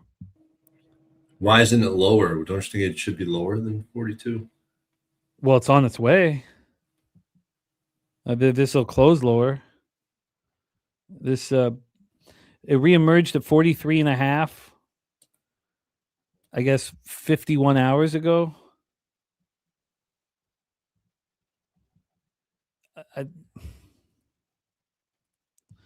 And Tommy didn't just say that. Are they really going to throw Rivers to the Wolves against Seattle on the road? I agree with that. Tommy didn't just say that. I think it's got to be Brett Rippon. I think it's got to be a full game under. I can't bet the first half under in this because I think it's going to slow down late. Hope that doesn't burn me, but I'm going to move on the full game under here in this one. Let's roll on. We have Sunday night football and Monday night football left. Let's roll into Sunday night football. We have the Minnesota Vikings 5-8, 3-4 on the road at Dallas Cowboys 6-1, 4-1 at home at AT&T Stadium in Arlington, Texas. Let's get into this line history here. From a total side of things, we have a 47.5. Look ahead was 47, reemerged at 48, dropped that point to 47.5. On the point spread here, we have Minnesota plus 5.5. The look ahead was 7.5. It got bet down to 7. It reemerged at 6.5. It went down to 5.5 on Sunday night, got back up to 6, and is back at 5.5. Moved to 5.5 again at 12 today in the afternoon, which obviously blows through the 6 and will interest Troy very much. From a cash flow standpoint, we have 75% of the tickets and 56% of the cash on Dallas. So just 25% of the tickets and 44% of the cash on the Minnesota Vikings. 66% of tickets on the over, 65% of cash on the under. And, FanDuel at 6.5, but Circa at 5.5. Caesars, BetMGM at 6. And what's South Point at 6 as well. So, we all know that anytime it's blown through the 6, that is just printed cash. Let's see if this one would be any different. Minnesota Vikings passing offense last in the NFL. We talked about we were betting on the Vikings. We were betting on J.J. McCarthy getting to watch futility instead of thinking about watching the Pro Bowl quarterback that he was trying to replace. It worked. Threw 3 touchdown passes, but it's still the worst ranked passing offense in the NFL. And Jefferson still only got 2 passes for 12 yards. Rushing offense ranked 15th. Red zone offense ranked 14th. Third down offense, the 3rd worst in the NFL. Passing offense ranked 23rd. Rush defense ranked 13th. Red zone defense ranked 3rd. They only allow touchdowns 46.2% of the time. Their third down defense is now ranked 9th. All of their defensive statistics are getting better. 37.1%. Their pass rush ranked 19th. Vikings snapped their 4-game losing streak with the big 31-0 win at home over the lowly Commanders. Noise cancel score was a little closer, 28-10 Vikes. McCarthy was 16 for 23 for 163 yards, 3 touchdowns, no picks. He also ran 6 for 19. Addison led receivers with 4 catches for 62 yards. Aaron Jones ran 14 times for 76 yards, 8 of 13 on 3rd and 4th down, 4 for 4 in the red zone. And the defense was dominant all night. Held the Commanders to 4 of 13 on 3rd and 4th down, 0 of 2 in the red zone. Pass rush finished with 2 sacks, 3 quarterback hits. Van Ginkel and Harrison Smith had interceptions. And that's so important because the Vikings came in with this league worst minus 15 margin in turnovers. That's just, that there's some bad luck involved in that. The Dallas Cowboys host the Chargers next, so they get another home game after this one. And they're on extra rest and prep after that 44-30 loss to Detroit on Thursday Night Football. Passing offense ranked 4th. Rushing offense ranked 26th. 6th. Red zone offense ranked 15th at 58.8%. Third down offense ranked 6th, 43.8%. Second worst pass defense in the NFL. Third worst rush defense in the NFL. When we were, betting the Lions, everybody was telling us how this defense has changed so much. And then we proved that it hasn't in certain degrees. There's certain things that it has helped, but it's still a bad defense. It has improved. It's been fortified. And maybe they can shut down the Vikings here. Their red zone defense is 2nd worst in the NFL. We showed the statistical proof that hasn't changed, with Quinn and Williams or any of the reinforcements. Their third down defense is 2nd worst in the NFL. That has changed. Their third down defense has improved. Pass rush is ranked 11th. Cowboys coming off the extra rest and prep. Their playoff probability is at 7%. Dak Prescott, 31 of 47 for 376, 1 touchdown, 2 picks. CeeDee Lamb caught 6 for 121 before suffering a concussion. The big question is, who of these injury issues, and we'll get a better idea, obviously, with the Wednesday injury report, but we have CeeDee Lamb, Schottenheimer saying he's progressing nicely, so they expect him to be in. And Jadeveon Clowney and Tyler Guyton, that defense did look worse without Clowney out there. So let's say we expect CeeDee Lamb to be in. George Pickens caught 9 for 115 touchdown. Javonte Williams ran 17 times for 67. Cowboys were 6 of 15 on third down and just too often had to settle for these Aubrey field goals. Aubrey converted from 63, 57, 55, 42, and 29. He's the first kicker in NFL history to make 3 field goals of 55 or more in a game. Cowboys were just 1 of 3 in the red zone, but the defense couldn't get stops. Allowed the Lions to go put up 7.2 yards per play and go 4 or 5 in the red zone. Pass rush finished with 1 sack and 8 quarterback hits. And will Trayvon Diggs come off of IR is the question. Troy Torrence, I guess I don't know. The problem with this bet is you're buying the Vikings high and you're selling the Cowboys low, but the market is talking. Are you going to listen?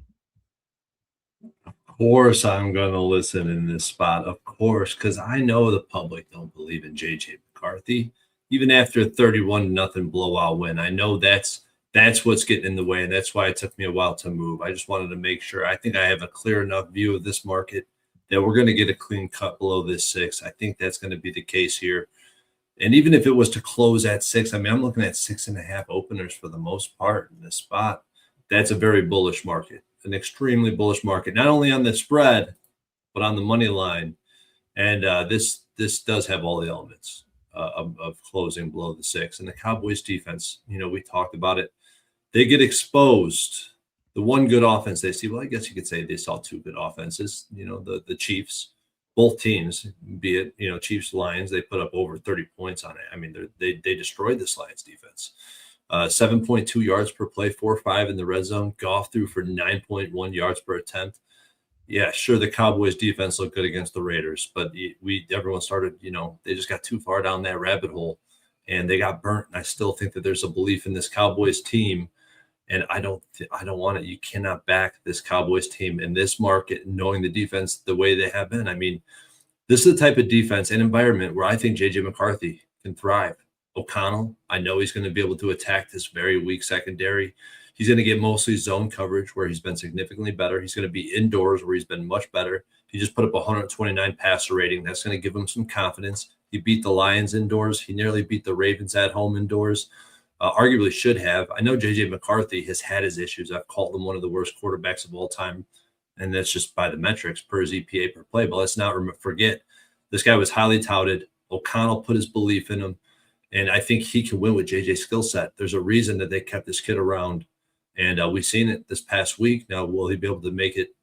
Will he be able to stay consistent week over week? We shall see.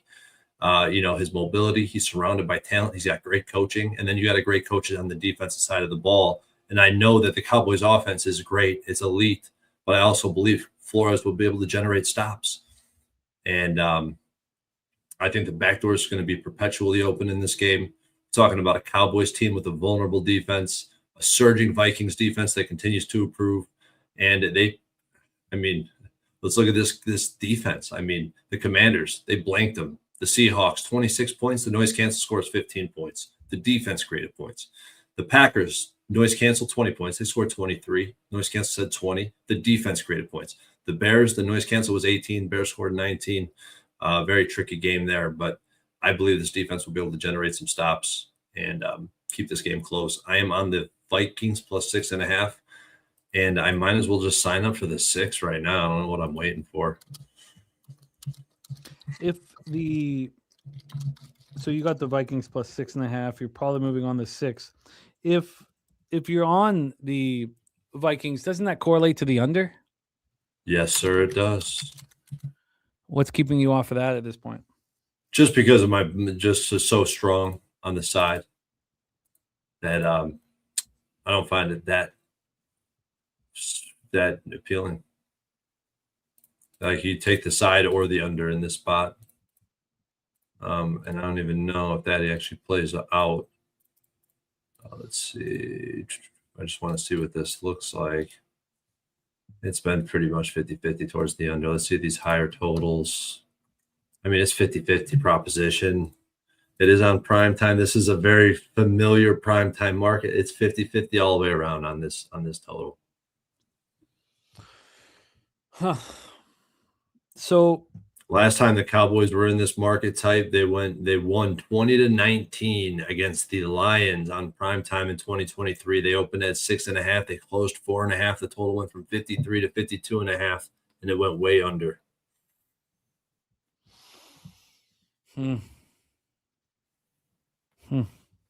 Oh wow! Just looking at that game alone, because the whole sentiment then that year, 2023, Lions defense was trash. And I think we're going to get a much better defensive effort here. And so the market is going to allow you to look past the fact that we're going to back a team that just won 31-0. Yeah, because it's kind of counter to the point we made against the, with the what's it called, the Shedeur Sanders Browns going into the Bears. So I definitely get that, but I think the situationally, like, the Shedeur Sanders was under pressure 65% of his dropbacks. I don't think Shedeur Sanders has a good offensive coordinator, coaching staff, and personnel around him to succeed. J.J. McCarthy does have the coaching staff. He has the personnel. And a team that I think is still trying to win games. And you have confidence to this young quarterback. I think Lamb will play, Dougie Wise. Again, when I'm giving you guys these thoughts, it's just from watching interviews, but Schottenheimer is at least letting us think that Lamb's good to go. If Lamb is good to go, is that going to move the line back to 6.5? Or do you think it's built into the line that he's good to go? I think I thought he was good to go. I hope he's out. Oh, I think he's going to be in. Yeah, I think he's going to be in as well. Well, I will ride with you. And then I feel like if that is our script, then we have to be on the under. We have to trust Flores' defense. So these sixes are disappearing. I know they're disappearing. It's probably going to cost a little bit to get one. With the 6.5 is you can still get it at FanDuel, which is a great sign. Okay. God, it's going to be a lot of decision making to do here very quickly. What can I get here then? So I need a 6. I'm going to be on. I'll talk about it at the end. I'll be on the 6 as well. I'm going 2 units. I'm personally taking the 6.5.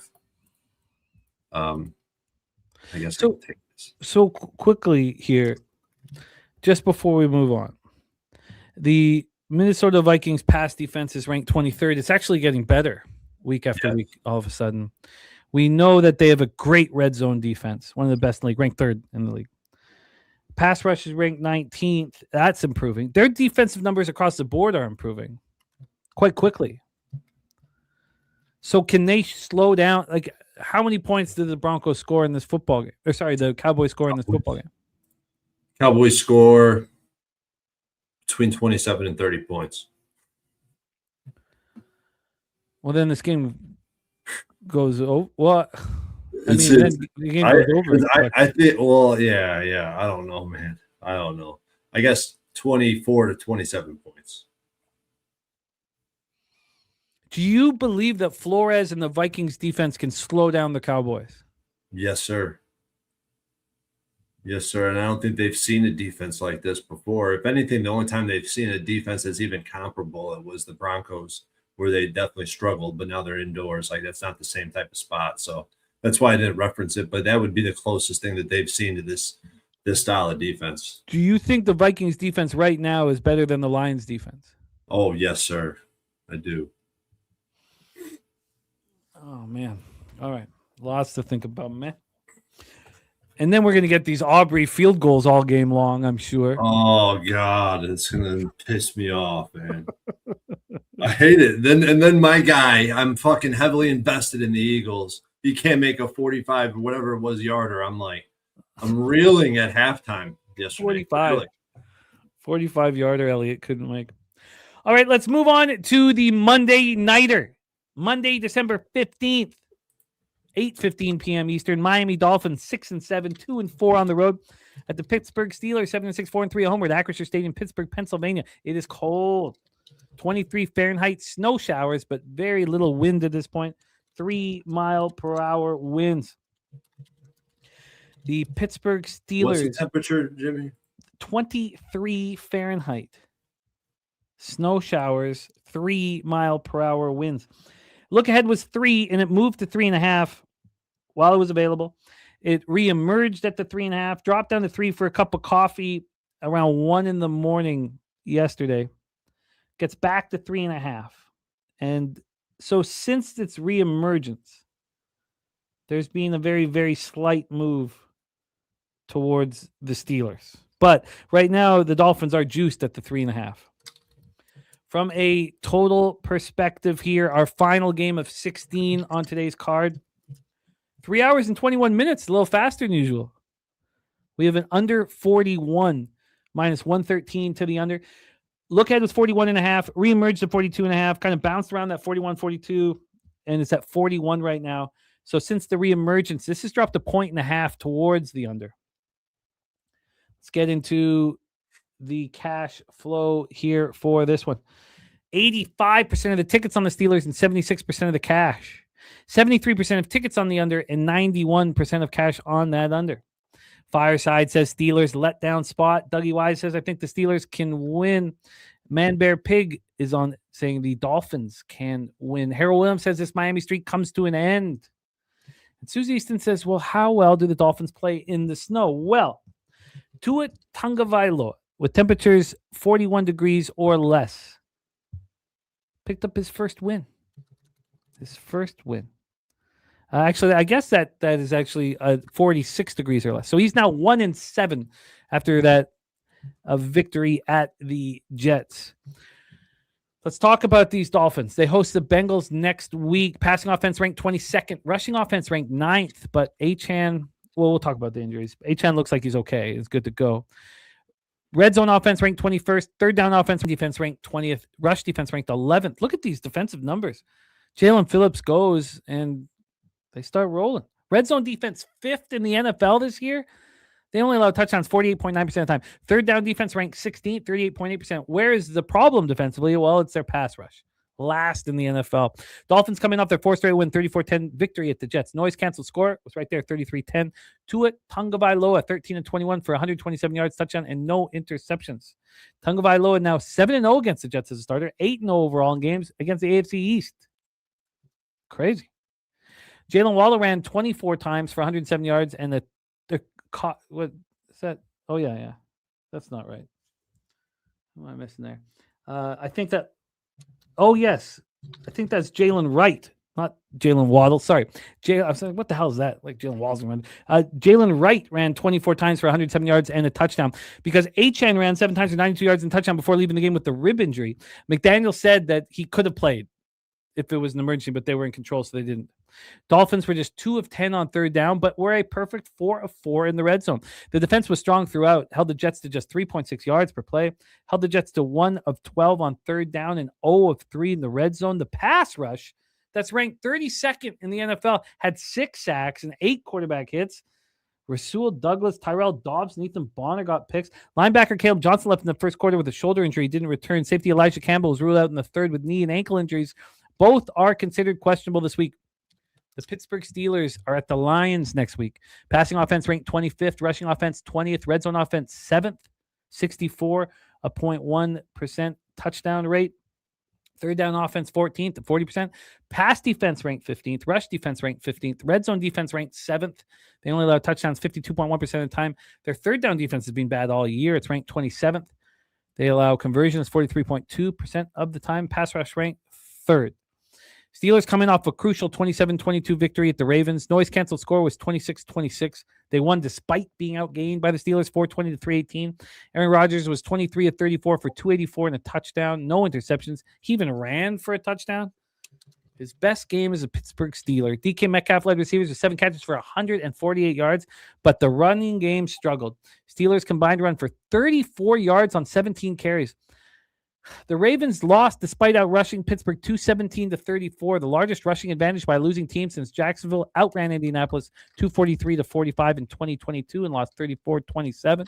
Despite the lack of a running game, the Steelers still put up 6.2 yards per play, went 6 of 14 on third down, 2 of 4 in the red zone. The defense held the Ravens to 7 of 18 on third down and 2 and 6 in the red zone. The third-ranked pass rush finished with 2 sacks and 5 quarterback hits. James Pierre had an interception. Darnell Washington and linebacker Malik Harrison left with concussions. Not only that, but Andrews Pete, their guard, is in protocol as well. So we have 3 Steelers in protocol after a very violent game against the Ravens. And tackle Calvin Anderson's already been ruled out with his knee injury. Take it away for us here, Troy. Fish, Steelers. This is a really tough game. This is a really, really tough game. I just took my first loss in a Steelers game in 7 weeks. Betting on or against the Steelers successfully has come to an end. And I look at this Dolphins team, and I think that they are surging, but obviously they're going to be outdoors, very uncomfortable conditions. Steelers team that needs to win this game. And I just don't know enough about the Dolphins and where they currently stand, what type of scheme. I need to look more into this game.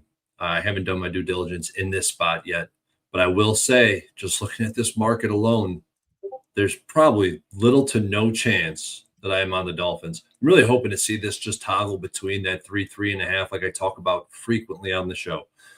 I love it when you got sharps on the 3. When it gets to the, when it drops from 3.5 down to 3, sharps buy it back up to 3.5, and the battle goes on and on and on. And I feel like this is a perfect spot. And I really want to see where the public sentiment's going to come in on this game throughout the week. The liquidity starts building around Thursday, and then, Sunday morning or Sunday afternoon after the noon games, this money starts coming in on this Sunday night or on this Monday Night Football game. So, I'm going to sit tight. I'll probably be on the Steelers. I might be adding them in a money line parlay of some sort and trying to connect the dots there. And there's a lot of good candidates to do that with this week in this price range. You pair them with the Eagles, for example, and you're looking at a pretty reasonable price. And that's probably the way I'll approach this one.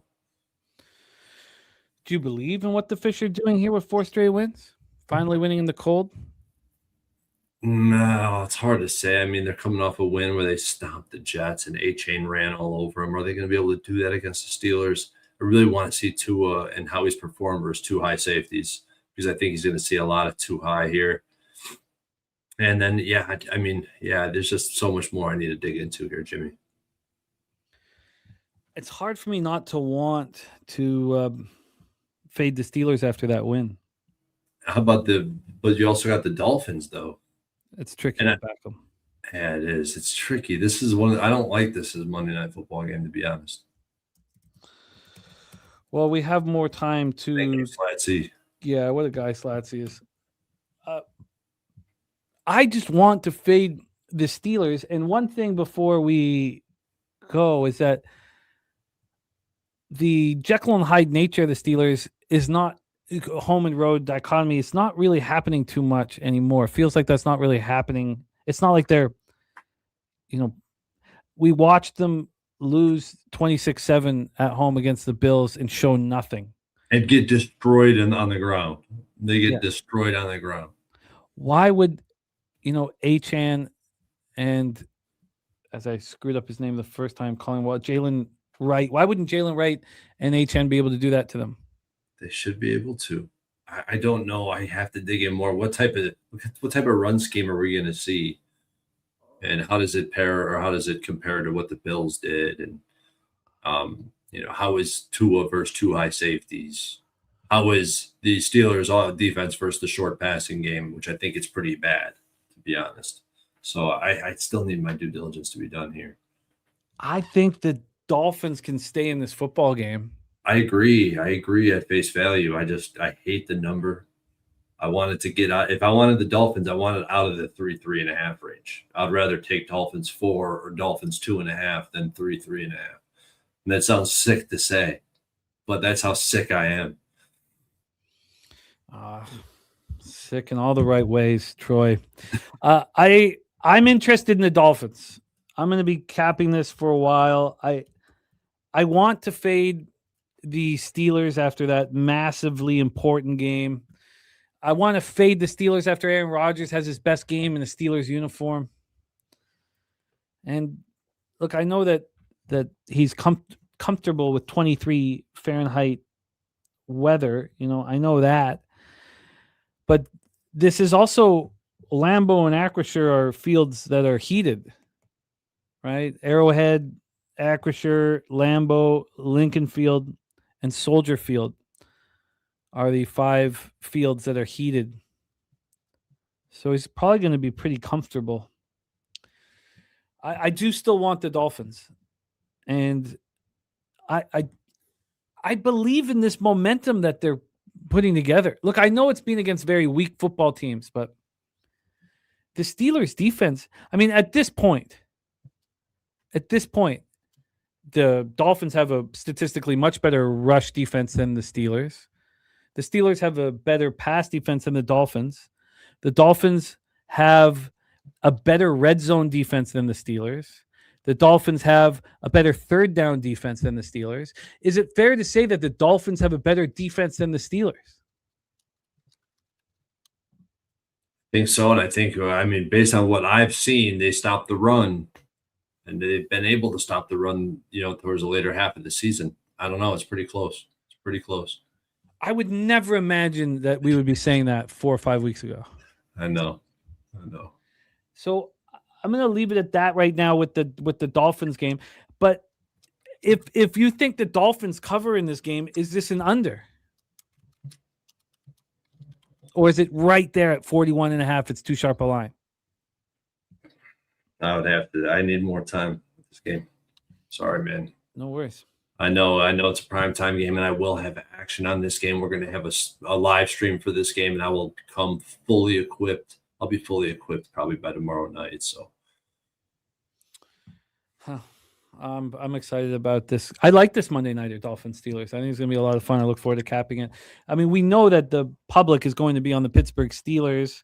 Right now, we have 85% of the tickets on the Steelers, 76% of the cash. I mean, isn't that a wheelhouse of sorts for us? Now, it's not if in the 3 or 3.5 range is what you're saying. Well, actually, fading the public on the Steelers, I think it even remained true last week as well. I think 8 weeks in a row, if you faded the public, and now it kind of flipped towards the end of last week, so it was a little bit hard to tell. I mean, close 50-50, so it really doesn't even fit the standard. But if you faded the public in 8 straight weeks, last week, throw away last week, so seven straight weeks, it was 50-50 pretty much last week. You've won. To compare what's happening on the Monday nighter, with the Steelers coming off beating the Baltimore Ravens in Baltimore, it's as if the Dolphins are coming in after beating the Bills in Buffalo. Would you say that's a fair comparison? That's absolutely fair, yeah. So if the Dolphins had to come into this game after beating the Bills in Buffalo, we'd be fading shit out of them. Why would we not fade the Steelers coming home after beating the Ravens in Baltimore? I find it hard to want to trust this Miami Dolphins team at the moment. I'm very interested in the fish. That is our show for Tuesday, December 9th, 16 games capped. Thank you guys so much in the chat for the amount of prep in this game or this show. It's sickening. It's you stop having anything to do with anything else in your life. You're not a father, you're not anything, you're just a capper in the dark.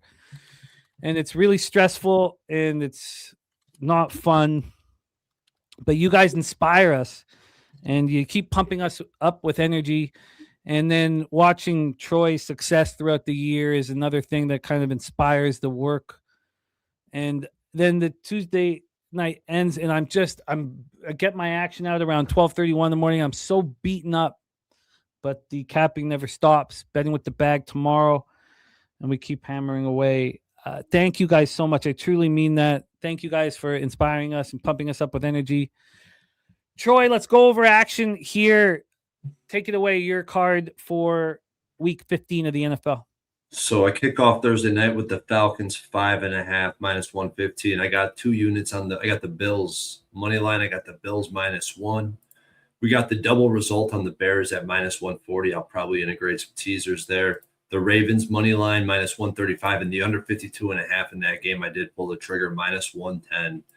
I got the Packers money line minus 135, the Packers minus 2, the Vikings plus 6.5 minus 115, and plus 6 minus 110. And I will be moving the other bet that I talked about that I haven't moved on yet is the Trevor Lawrence under passing prop that I don't have Hard Rock available. I think that's the only book that is open at right now. I have to sit with the Falcons for a little bit longer, but the first half under 22.5 and the full game under 44.5 have been already bet for Atlanta, Tampa on the Thursday night. Then I'm going to add the first half under in Cleveland, Chicago, the Bears double result. Right now, I'm already on the under 39.5 look ahead, which was embarrassing when it came out again at 41. But that's just part and parcel of the battle. Then I'm going to be on some sickening unders here, very high totals, and they're going to make me sick. Baltimore, Cincinnati, first half under, full game under. Then I'm going to move on the Chiefs double result and the unders in Kansas City. I'm going to move on the Bills with Troy Torrence and his breakdown there. Then Commanders and Giants, thankfully a game that I don't have action on. I can't fade a team after they lose 31-0. And I know Troy's interest on the Commanders. It's like Raiders, Eagles. The market will not allow me to expect the Raiders to smash and grab, even though I kind of want to. Troy on this Trevor Lawrence under passing yards and Jets Jaguars is an interesting look that I'll spend some time with. First half over, full game over in Arizona, Houston. Yeah. I'm going to have a lot of action here. Yeah, that one. Yeah, I got to make a note. That's a good one. That is a good one. I think so. And then Troy on the Packers in two different ways. I'm going to sit on the sidelines at this point for that game. Then the sickening under, the most sickening under of the week. Betting a total that goes from 51.5 to 55 and taking it under. First half under, full game under, Detroit, LA Rams. God's making you sick. Need to watch that game alone with a bottle. And then Carolina, New Orleans. Is this too low of a number? I think the answer is yes. I think this is too low of a number. Then the 49ers minus 13.